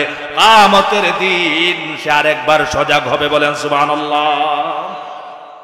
নেক কাজ করে যেতে পারলে এমন কাজ কবরের মধ্যে হবে, তার কোনো চিন্তা থাকবে না, তার কোনো টেনশন থাকবে না। আল্লাহ পাক অন্যতে বলছেন ইন্নাল্লাযীনা ক্বালু রাব্বুনাল্লাহু সুম্মা ইসতাকামু তাতানাজ্জালু আলাইহিমুল মালাইকাতু আল্লা তাখাফু ওয়া লা তাহজানু ওয়া আবশিরু বিল জান্নাতিল্লাতী কুনতুম তুআদুন। আল্লাহ পাক বলছেন যারা দুনিয়াতে তারা বলবে ইন্নাল্লাযীনা ক্বালু রাব্বুনাল্লাহ, যারা বলবেন নিশ্চয় আমাদের রব, আমাদের মালিক, আমাদের পালন কর্তা, সৃষ্টিকর্তা, আইনদাতা, বিধানদাতা কে? আরো চিল্লায় বলেন কে? যারা একদিন নয়, 2 দিন নয়, মরণ পর্যন্ত তারা বলবে আমাদের রব হলেন আল্লাহ। আমাদের রব কে? এটা পারবেন মরণ পর্যন্ত এই কথাই ইস্তেকামত থাকতে পারবেন তো ইনশাআল্লাহ? হায়াতের মালিক কে? মৌতের মালিক কে? রিজিকের মালিক কে? সম্মানের মালিক কে? সব কিছুর মালিক কে? সমস্ত ক্ষমতার মালিক কে? এই অনেকে বলবেন সমস্ত ক্ষমতার মালিক আল্লাহ পাক। এই কথা বলবে না, শুধু আল্লাহ পাক বলেন রব্বুল আল্লাহ সুম্মা ইসতাকামু, ইস্তেকামত থাকতে হবে, অবিচল থাকতে হবে। এই কথার উপরে যারা অবিচল থাকবে তারা যখন মারা যাবে ফেরেশতারা এসে কি বলবে? তাকে বলবে আল্লাহ তাখাফু ওয়ালা তাহজানু। এই বান্দা, কবরের জগতে আজকে তোমার কোনো ভয় নাই, চিন্তা নাই। সুবহানাল্লাহ। আমার ভাইরা, কবরের ভিতরে আমাকে রাখা হলো, আমার সন্তান কবরে নাই। আজ পর্যন্ত শুনছেন সন্তান কবরে গেছে? শুনছেন সন্তান কবরে যায়? কারো সন্তান কবরে যায় না, আত্মীয় স্বজন কবরে যায় না। রাত্রি যে কবরে পার দিয়ে মানুষ যায় না, সেখানে অন্ধকার জায়গায় আমাকে রাখা হলো। এবার সবাই দোয়া পড়ে আমাকে কবরের মধ্যে রেখে একা একা চলে এসেছেন।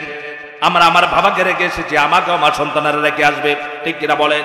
কবরের মধ্যে কোনো সাথী নাই, বাতেরা একা একা রাখা হলো কবরের ভিতরে। এবার আমার জবাব কিন্তু আমাকেই দিতে হবে, আর কেউ দিবে না। দিবে না কি বলেন? যে সন্তানের জন্য এত পাপ করলাম, এত গুনার কাজ দুনিয়াতে করলাম, নাফরমানি করলাম, ব্যবসা করতে গিয়ে নামাজ ছেড়ে দিলাম, চাকরি করতে গিয়ে নামাজ ছেড়ে দিলাম, অথচ আল্লাহ পাক বলেন ওয়ালা তাজিরু ওয়াজিরাতু উযরা উখরা। একজনের পূজা আরেকজন বহন করবে না, একজনের কারণে আরেকজনের শাস্তি হবে না। এই কথা কাল আমার ভাইরা কবরের মধ্যে রেখে চলে আসতো সবাই, আমাকে কবরের মধ্যে রেখে চলে এসেছে। এবার আমার জবাব দিতে হবে। কবরের মধ্যে যখন আমার শাস্তি হয়, সন্তানরা যদি দোয়া করে, এই জন্য আল্লাহ পাক বলছেন ও দুনিয়ার মানুষেরা, আল্লাহ পাক সন্তানদেরকে ডাইরেক্ট দোয়া শিক্ষা দিয়েছেন। দুনিয়ার সন্তানেরা, তোমরা তোমাদের মা বাবা যখন কবরে যায় তোমরা বসে থাকো না, তোমাদের মা বাবার জন্য নামাজ পড়ে পড়ে দোয়া করো। আর আল্লাহ পাক শিখাই দিয়েছেন, সবাই বলেন রব্বির হামহুমা কামা রব্বায়ানি সগীর। সবাই একটু জোরে বলেন রব্বির হামহুমা কামা রব্বায়ানি সগীরা। এই দোয়াটা পড়বেন, সবাই পড়বেন। আপনারা যদি পড়েন তাহলে আপনার সন্তানেরা আপনাদের জন্য পড়বে, ঠিক কিনা? এই দোয়া আল্লাহ পাক ডাকে শিক্ষা দিলেন। আল্লাহ পাক যখন সন্তানেরা দোয়া করে মা বাবার জন্য, আল্লাহ রাব্বুল আলামিন সন্তানের দোয়া মা বাবার জন্য ডাইরেক্ট কবুল করে দেয়। আমার সম্মানিত ভাইয়েরা, নেককার মানুষের জন্য তার কবরটা জান্নাতের বাগান হয়ে যায় এবং তার কবরটা কি প্রশস্ত করে দেওয়া হয়। আর নাফরমান যারা দুনিয়ার থাকতে আল্লাহর দিন মানল না, কোরআন মানল না, হাদিস মানল না, মৌলবীদেরকে আলেমদেরকে কাঠ মোল্লা বলে ঠাট্টা করেছে, এরকম আছে না নাই? আমাদেরকে কি বলে? আমাদেরকে নাকি কাঠ দিয়ে বানাইছে। এরকম বান্দা দুনিয়াতে আছে? জোরে বলেন আছে? আমার ভাইরা, এই মানুষগুলো আলেমদেরকে যারা কাঠ মোল্লা বলে, ঠাট্টা করে, বিদ্রুপ করে, তাদের জন্য আল্লাহ পাক রেখেছেন জাহান্নাম। জোরে বলেন ঠিক না? আলেমরা যদি না থাকে মসজিদের ইমামতি কে করবে? জোরে বলেন কে করবে? অনেক মানুষ তো আছে ওরা ওযু করাই জানে না। রাগ করতেছেন আপনারা? কিছুদিন আগে একটা জানাজা দেখছিলাম নেটে, দেখতেছি জানাজা পড়তেছি। আমরা বাউল গানে বিশ্বাসী নয়, আমরা আল্লাহর কোরআন রাসূলের হাদিস ছাড়া আর কিছু মানি না, ঠিক কিনা বলে? বেটা কিছু কোরআন শরীফ পড়তে পারে না, ওই বেটা আবার ওয়াজ করবে, ঠিক না? বাউল ফাউল, ওইটা আল্লাহর এনে কটূক্তি করেছে, তাকে জেলখানায় নিয়েছে। এখন সব বাউলরা ফাউল পাগল হয়েছে, তার সাথে আবার কিছু তার বক্তরা পাগল হয়েছে, ঠিক কিনা?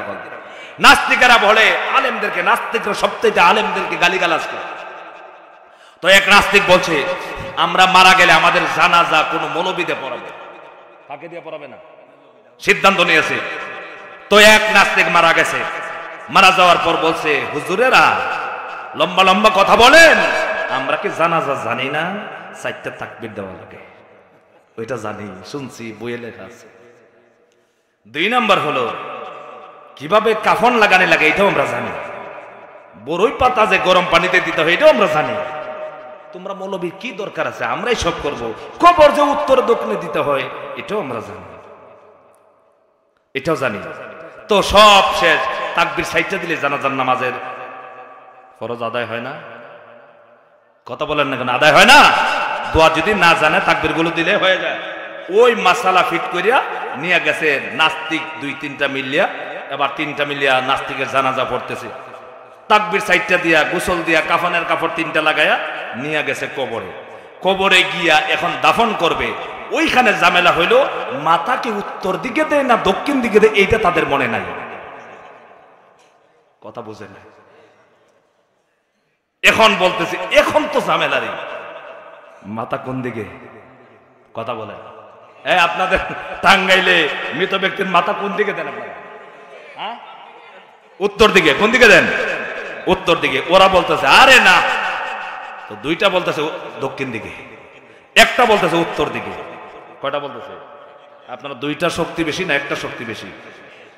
3টা জাতি লাগিয়ে বলতেছে না, মৌলবীরা দেখছি দক্ষিণ দিকেই মাথা দিয়ে মাটি দেয়। আমরা মৌলবীদেরকে দেখে শিখছি, শুনছি তার মাথা হবে দক্ষিণ দিকে, উত্তর দিকে না।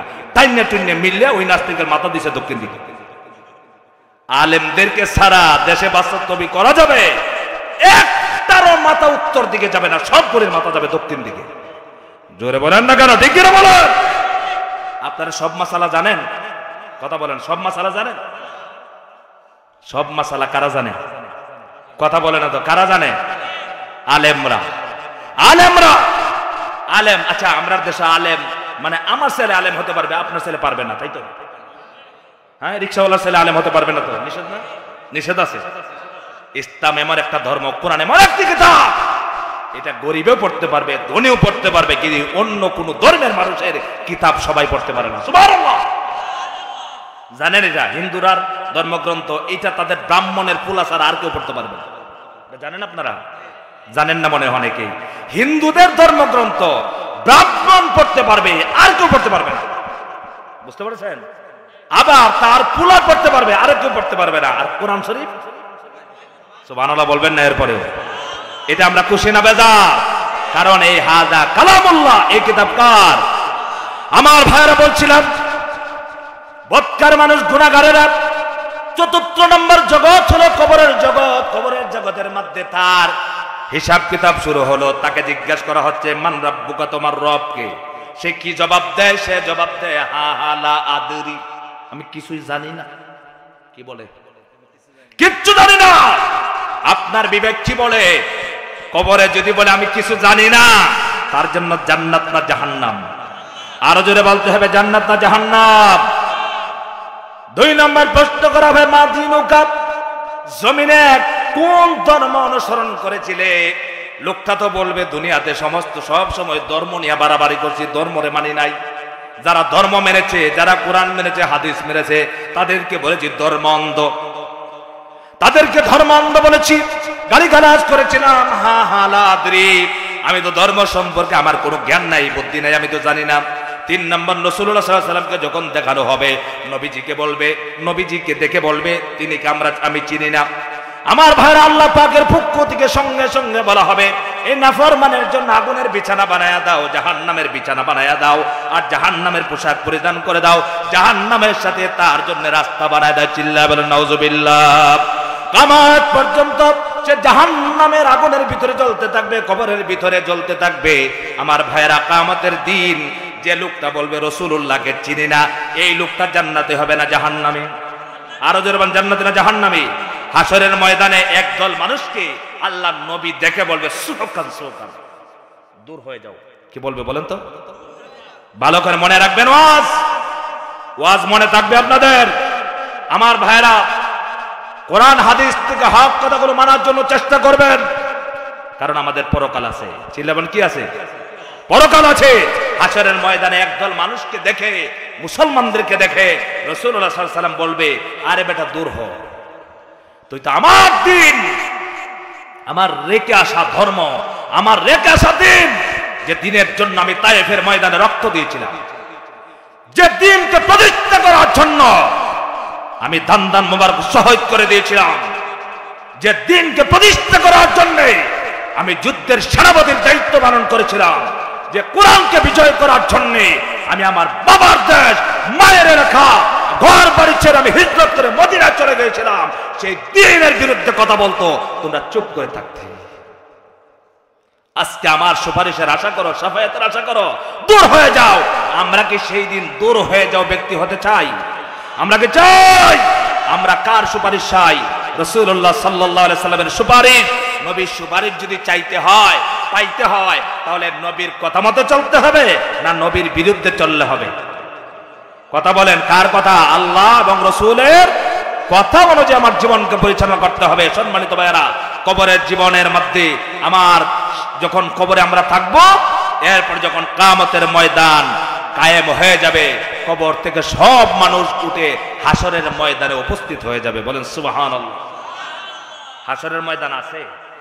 হ্যাঁ, আল্লাহ পাক কিয়ামতের ময়দানে সবাইকে উপস্থিত করবেন। হাসরের ময়দানে আল্লাহ তাআলার দরবারে সবাই হিসাব দিতে হবে। আল্লাহ পাক বলে, বান্দারারে আমার কাছে হিসাব দিতে হবে। আল্লাহ পাক বলেন, ওয়া কুল্লা ইনসানিন আলজামনাহু তাইরাহু ফি উনুকি ওয়া নুখরিজু লাহু ইয়াওমাল কিয়ামাতি কিতাবান ইয়ালকাহু মানশুরা ইকরা কিতাবাকা কাফা বিনাফসিকাল ইয়াওমা আলাইকা হাসিবা। সুবহানাল্লাহ বলবেন। এই যে আয়াতগুলি পড়লে আপনাদের ভালো লাগে? তো ভালো লাগে আপনাদের? কারণ কোরআন শরীফের সুর, এমন সুর দিয়া পৃথিবীর আর কোনো গ্রন্থ পড়া যায় না। সুবহানাল্লাহ বলেন। আমার ভাইরা, টাঙ্গাইলের ভাইরা, আপনারা ওয়াজ করতেছে, আপনারা শুনতেছেন, আমাদের ওয়াজ করলে পরে আমল করেন আর না করেন, অন্তত পক্ষে কোরআনের আয়াতে কারিমাগুলো যতগুলি শুনতেছেন, আল্লাহ পাক প্রতিটা হরফের বিনিময়ে আপনার আমলনামায় 10টি করে সওয়াব দিয়ে বিদায় দিবেন। সুবহানাল্লাহ বলেন।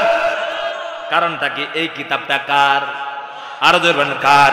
এই জন্য আমার ভাইরা, কোরআনের পাখি আল্লামা সাইদি রহমাতুল্লাহি আলাইহি তিনি 50 বছর পর্যন্ত দাওয়াতের কাজ করেছেন, কোরআনের তাফসীর শুনিয়েছেন। আল্লামা সাইদি রহমাতুল্লাহি আলাইহির বক্ত শুধু জামাত ইসলামের মানুষ ছিলেন না, আওয়ামী লীগের মানুষ বক্ত ছিল, বিএনপির মানুষ বক্ত ছিল, জাতীয় পার্টির মানুষেরা বক্ত ছিল, জামাতের মানুষেরা বক্ত ছিল, খেলাফত মজলিসের মানুষেরা বক্ত ছিল, চরমোনার মানুষেরা বক্ত ছিল, সমস্ত মানুষেরা বক্ত ছিল।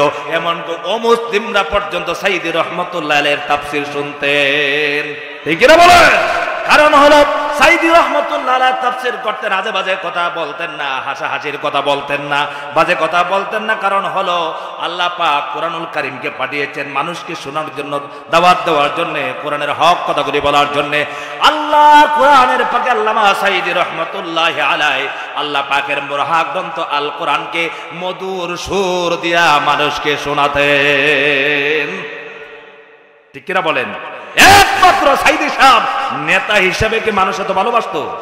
কথা বলে না, নেতা হিসেবে, জামাত ইসলামের নেতা হিসেবে নাকি? না, তিনি একজন মুফাসসির ছিলেন। কারণ এই মর্যাদা বাড়িয়ে দিয়েছেন আল্লাহর কোরআন। ঠিক কিনা বলেন? আমার ভাইরা, সাইদি সাহেব রহমাতুল্লাহি আলাইহি এমন জীবন তুমি করিবে গঠন, মরিলে হাসিবে তুমি, কাঁদিবে ভুবন। ঠিক কিনা বলেন? মারা গেছেন, কিভাবে মারা হলো? ভুল চিকিৎসা দিয়ে হত্যা করা হলো, এটা আমরা সবাই জানি। ঠিক কিনা গণ? কিন্তু মানুষ কাঁদছে না হাসছে? আরো জোরমান কাঁদছে না হাসছে? অথচ কেউ রাগ করবেন না, আমাদের দেশের সাবেক প্রধানমন্ত্রীর নামে সেই দিন ফাঁসির রায় হয়ে গেল। কয়জন মানুষ রাস্তায় দাঁড়িয়ে মারা গেছে? অথচ সাইদি সাহেব রহমাতুল্লাহ আলাইহি নামে যখন ফাঁসির রায় দেওয়া হলো, 180 জন মানুষ দুনিয়া থেকে বিদায় নিয়ে গেছে। সুবহানাল্লাহ। কারণ হলো আমার ভাইরা, এই মহব্বত সাইদি সাহেব রহমাতুল্লাহ আলাইহির জন্য নয়, নেতা হিসেবে নয়, এই মহব্বত ছিল আল্লাহর কোরআনের ভালোবাসা। ঠিক কি রকম? আমার ভাইরা, বলছিলাম জগৎ, খবরের জগৎ পাড়ি দিয়া আখিরাতের জগতে যখন প্রবেশ করবো, হাসরের ময়দানে আল্লাহ পাক বলছেন, আমি প্রত্যেক মানুষের আমলনামা তার গলায় ঝুলাইয়া রাখবো। আমলনামা কোথায় থাকবে? গলায়। কিয়ামতের দিন আল্লাহ পাক প্রত্যেকটা মানুষকে বলবে ইকরা। ইকরা শব্দের অর্থ কি বলেন তো দেখি? পড়ো। আল্লাহ পাক বলেন ইকরা কিতাবাকা, ও বান্দা বান্দীরা তোমরা পড়ো তোমার আমলনামা। কিতাবাকা মানে কি? কিতাব হলো আমল, তোমার আমলনামা পড়ো।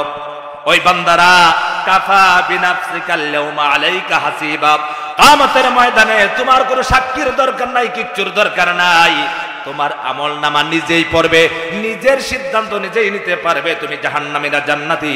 আল্লাহ পাক বলেন কাফা বিনাফসিকাল ইয়াউমা আলাইকা হাসিবা, তোমার নিজের জন্য নিজেই যথেষ্ট, আজকে নিজেই চূড়ান্ত ফয়সালা দেখবে। আল্লাহ পাক বলেন মালিহা দাল কিতাবিনা ইউগাদিরু সগীরাতাও ওয়ালা কাবীরাতান ইল্লা আহসাহা ওয়া ওয়াজাদু মা আমিলু হাদিরা। আল্লাহ পাক বলছেন কিয়ামতের দিন আল্লাহ পাক যখন আমলনামা পড়ার জন্য বলবেন, মানুষেরা আমলনামা বের করবে। বের করার পর আমাদের দুইজন ফেরেশতা আছে, এটা কি আমার কথা না কোরআনের কথা? আল্লাহ পাক বলেন কিরামান কাতিবিনা ইয়ালামুনা মা তাফআলুন। প্রতিটা মানুষের ডান কাঁধে এবং বাম কাঁধে দুইজন ফেরেশতা আছেন, কিরামান কাতিবিন, তারা আমলনামা লিখতেছে, আমল লিখতেছে।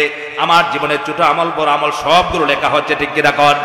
অন্ধকারের মধ্যে আমি গুনার কাজ করতেছি, ওটা কি লেখা হচ্ছে? কথা বলে না, লেখা হচ্ছে, লেখা হচ্ছে, সব আমল লেখা হচ্ছে, খারাপ আমল ভালো আমল। মানুষ অবাক হয়ে যাবে, হারে জীবনে ছোট আমল বড় আমল কোনটাই তো বাদ পড়ে নাই। কারণ কিয়ামতের ময়দানে আল্লাহ পাক কারো উপরে জুলুম করবেন না, করবেন না কি? কোনো জুলুম করা হবে না। আল্লাহ পাক বলেন ওয়ানা দাউ মাওয়াজিনাল কিসত লিয়াউমিল কিয়ামাতি ফালা তুজলামু নাফসুন শাইআ।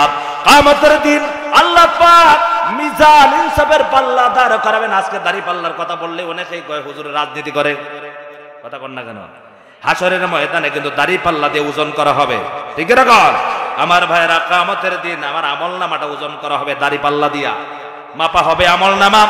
আর আল্লাহ পাক বলেন কিয়ামতের দিন কোনো জুলুম করা হবে না, একজন মানুষকে অন্যায়ভাবে জেলে দেওয়া হবে না, জাহান্নামে দেওয়া হবে না। কিয়ামতের দিন আল্লাহ পাক চূড়ান্ত ফয়সালা নেবেন, ফয়সালা করবেন। যারা জান্নাতি হবে তাদেরকে জান্নাতে দেওয়া হবে, আর যারা জাহান্নামে যাবেন তাদেরকে জাহান্নামে দেওয়া হবে। আল্লাহ পাক বলেন ওয়াসিকাল্লাযীনা কাফারু ইলা জাহান্নামা যুমারা, জাহান্নামীদেরকে জাহান্নামের দিকে হাঁকিয়ে হাঁকিয়ে নেওয়া হবে। আল্লাহ পাক বলেন ওয়াসিকাল্লাযীনা তাকাউ রাব্বাহুম ইলাল জান্নাতি যুমারা, আর জান্নাতি বান্দাদেরকে সুন্দর করে সম্মানের সাথে হাঁকিয়ে হাঁকিয়ে আল্লাহ তৈরি জান্নাতের দিকে নিয়ে যাওয়া হবে। বলেন সুবহানাল্লাহ। হাসরের ময়দান এটা হলো আলমে আখিরাত। আলমে আখিরাতে যখন বিচার ফয়সালা শেষ হয়ে যাবে, আল্লাহ পাক জান্নাতীদেরকে জান্নাতে দিবেন, জাহান্নামীদেরকে জাহান্নামে দিবেন। তাহলে আমার ভাইরা সর্বপ্রথম দুইটা জগৎ, এই দুই জগতে ইবাদত নাই, কি নাই? কথা বলে না। ও আজকে আপনারা বুঝছেন, আজকে আলোচনা হয়েছে মূল জগৎ কয়টা? 5টি জগৎ। এর ভিতরে 4টি জগতের ভিতরে কোনো ইবাদত নাই। ইবাদত আছে কয়টি জগতে? সবাই চিল্লা বলেন না কেন? কয়টি জগতে? একটি জগতে ইবাদত আছে, আর এই মাঝখানের জগতের ইবাদতের রেজাল্ট পরবর্তী 2টি জগতে মানুষ ভোগ করবে। কয়টি জগতে? একটা হলো কোনটা? আলামে বারজাখ, কবরের জগতে। আল্লাহ নবী বলেছেন যারা কবরের নাজাত পাবে তার বাকি রাস্তাগুলি গাছগুলি সহজ হয়ে সে জান্নাতে প্রবেশ করতে আর কোনো বাধা থাকবে না। সুবহানাল্লাহ। এই জন্য কবর হলো সর্বপ্রথম ঘাঁটি, বুঝতে পেরেছেন? এই জন্য সাহাবায়ে কেরাম রিদওয়ানুল্লাহি তাআলা আলাইহিম আজমাইন তারা কবর দেখলে ভয় পেত। আর আমরা বাঙালিরা এখন কবর দেখলে কবরের পাশ দিয়ে তো অনেক যুবকেরা গান গেয়ে যায়। অথচ আল্লাহর নবী বলেছেন সেই কবরবাসী ব্যক্তিটা আপনি যখন হেঁটে যাচ্ছেন তখন আপনার পায়ের চটচট আওয়াজটা আপনার বাবা শুনতে পাচ্ছে। কবরের আযাবের কথা একমাত্র জিন আর ইনসান ছাড়া সবাই শুনতে পায়, পশু পাখি সবাই শুনতে পায়, কিন্তু তারা কথা বলতে পারে না, তারা শুনতে পায়। আর যারা কথা বলতে পারে তারা শুনতে পায় না। এই কুদরত কার? আমার ভাইরা কবরের মধ্যে যারা আছেন ফেরেশতারা চটচট করে হেঁটে যাওয়ার আওয়াজ পায়, শুনতে পায়। এই জন্য আমার ভাইয়েরা কবরের পাশ দিয়ে যখন যাবেন, আপনি হেঁটে হেঁটে একটা গোরস্থানের পাশ দিয়ে যেতে যেতে কুল হু আল্লাহ সূরা সূরা ইখলাস 3 বার পড়া যায় কিনা বলেন? 3 বার পড়া যায় না? হাত তুলে দোয়া করতে হবে না। আপনি শুধু নিয়ত করেন কবরের পাশ দিয়ে যাচ্ছেন, আপনি দোয়া করলেন, মনে মনে বললেন আল্লাহ পাক আমি 3 বার ইখলাস সূরা পড়লাম, সূরা ইখলাস পড়লাম, আল্লাহ পাক এই মুর্দাগানের কবরের মধ্যে তুমি পৌঁছে দাও। আপনার একটা জিয়ারত হয়ে গেল, সওয়াব হয়ে গেল। কিন্তু আমরা এগুলো না করে কবরের পাশ দিয়া গান গেয়ে গেয়ে হেঁটে যাই। আমার মতো নাফরমান জমিনের মধ্যে আর কেউ নাই। আমলটি করবেন ইনশাআল্লাহ? এই আমল করবেন ইনশাআল্লাহ? মা মারা গেছে, বাবা মারা গেছে, মনে করছে আপদ দূর হয়েছে, আহারে, অথচ আপদ নয়। মা বাবার খেদমত করবেন। তাহলে ইবাদত করার জমিন কয়টা? আর দুনিয়া মাজরাতুল আখিরা। রাসূল বলেছেন দুনিয়াটা হলো তোমাদের জন্য ক্ষেত, ফসল ফলানোর জন্য, শস্য ফলানোর জন্য জমিন। এই জমিনের মধ্যেই আমাদেরকে ইবাদত করতে হবে। কবরে গিয়ে যদি বলে নামাজ পড়তে চান, আহারে, হাদিস শরীফের ভিতরে এসেছে নেককার মানুষেরা মারা যাওয়ার পর যখন আসরের নামাজ কাজা হয়ে যাবে, ফেরেশতাদেরকে বলবে ও ফেরেশতারা ওযুর পানি দাও, আমি ওযু করে নামাজ আদায় করতে যাই। আল্লাহর ফেরেশতারা বলবে বান্দারে বান্দিরে, নামাজ পড়ার জায়গা কিন্তু কবরে আর নয়। নামাজ পড়ার জায়গা কবরে নাকি? কবরে নামাজ পড়ার জায়গা আছে নাকি? কবরের মধ্যে একমাত্র 3টা আমল জারি থাকবে, আর সব আমলগুলো বন্ধ হয়ে যাবে। সদকায়ে জারিয়া যদি করেন, মসজিদ মাদ্রাসা বানায়া যান, তাহলে সওয়াব পাবেন, ঠিক কিনা কোন? সদকায়ে জারিয়া যদি বানান তাহলে সওয়াব পাবেন কিনা? আপনি মসজিদ বানায় গেছেন, একটা মাদ্রাসা বানালেন, এতিমখানা বানালেন, আপনার নিজের সন্তানকে আলেম বানালেন, ঠিক কিনা কোন? আর নিজে আলেম হলেন, অন্য সন্তানকে মানুষ বানালেন, এলেম শিখলেন। এই 3টা ছাড়া সব দরজা বন্ধ হয়ে যাবে, আর কোনো কাজ হবে না। সেই জন্য নামাজকে আমরা কবরে পড়বো না, দুনিয়ায়। জুড়ে বলেন নামাজ পড়বেন ইনশাআল্লাহ? তাহলে আমার ভাইরা, এই 4টা জগৎ, এটির মধ্যে ইবাদত নাই, একটি জগতে ইবাদত আছে। সেই ইবাদতের জায়গাটা কোথায়? জুড়ে বলেন কোথায়? দুনিয়ায়। তাহলে ব্যবসা করা ইবাদত, ইবাদত কিনা বলেন? সালিশ বৈঠক করা ইবাদত। রাজনীতি যদি আপনি হালাল মতে করতে পারেন, আল্লাহর জমিনে হক কথা বলার জন্য, হক পথে চলার জন্য, এইটাও আপনার ইবাদত হবে। কথা বলেন না কেন? জনসাধারণের উপকার করার জন্য যদি চেষ্টা করেন, একজন মেম্বার যদি মেম্বার হইয়া সে যদি ওয়ার্ডের মানুষের উপকার করে, এটা কি ইবাদত নয়? কথা বলে না, এটা কি ইবাদত নয়? ইবাদত। আর যদি ত্রাণের টিন যদি পুকুরে নিয়ে ভিজায় রাখে, কথা বলেন কেন? কার টিন? ত্রাণের টিন যদি পুকুরে ভিজায় রাখে, এটা কত বড় ইবাদত। এরকম মানুষ আমরা পাইছি তো বাংলাদেশে। ত্রাণের টিন কোথায়? পুকুরে। ছিল কিনা বলেন? আল্লাহ তাআলা আমরা সবাইকে ইবাদত করার তৌফিক দেন, সবাই বলেন আমিন। তাহলে লাস্ট জগতের নাম হলো আলমে আখিরাত। আখিরাত হলো শেষ মঞ্জিল। আখিরাতে বিচার হবে, ফয়সালা হবে। আল্লাহ তাআলা জান্নাতীদেরকে জান্নাত দিবেন, জাহান্নামীদেরকে জাহান্নাম দিবেন। তাহলে আল্লাহ তাআলা আমাদেরকে সবাইকে নেককার বানায় দেন, সবাই বলেন আমিন। কবরের জীবন যেন সুখের জিন্দেগি বানায় দেন, সবাই বলেন আমিন। আমাদের মুর্দেগান যারা দুনিয়া থেকে বিদায় নিয়ে গেছে, আল্লাহ তাআলা তাদেরকে মাফ করে দেন, সবাই বলেন আমিন। আমরাও একদিন মারা যাব। মারা যাওয়ার পর আমাদের সন্তানেরা গিয়ে মসজিদে গিয়ে বলবে, হুজুর একটু বাবার জন্য দোয়া করেন, মায়ের জন্য দোয়া করেন, বলবে না? এটা কি 500 বছর পরে? কথা বলে না। 500 বছর পরে? নিশ্চিত 100 বছর পরে। 100 বছরও লাগবে না, এর আগেই, ঠিক কিনা কন? এর আগেই আমরা এই কবরের বাসী হয়ে যাব।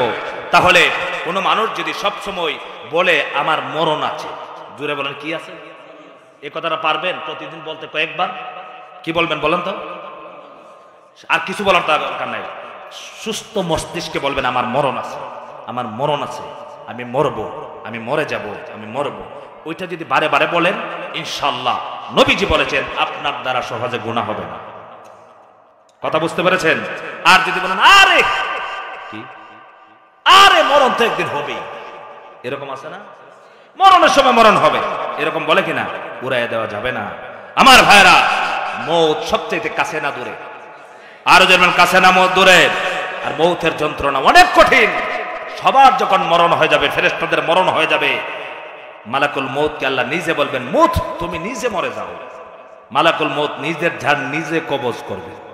সুবহানাল্লাহ বলবেন না? আজরাইল বলবেন, হে আল্লাহ, এত কষ্ট যদি জানতাম এই দায়িত্ব আমি কখনো নিতাম না। প্রত্যেকটা মানুষ যখন মারা যায় তখন দেখবেন কপালটা ঘেমে যায়, শরীর ঘেমে যায় না, চোখগুলো বড় বড় হয়ে যায়, প্রস্রাব করে দেয়, পায়খানা করে দেয়। হারি হয় কিনা বলেন? প্রস্রাব পায়খানা করে দেয়। মৌতের যন্ত্রণা, সাকরাতের আযাব, আল্লাহ তাআলা আমাদেরকে হেফাজত করেন। সবাই বলেন আমিন।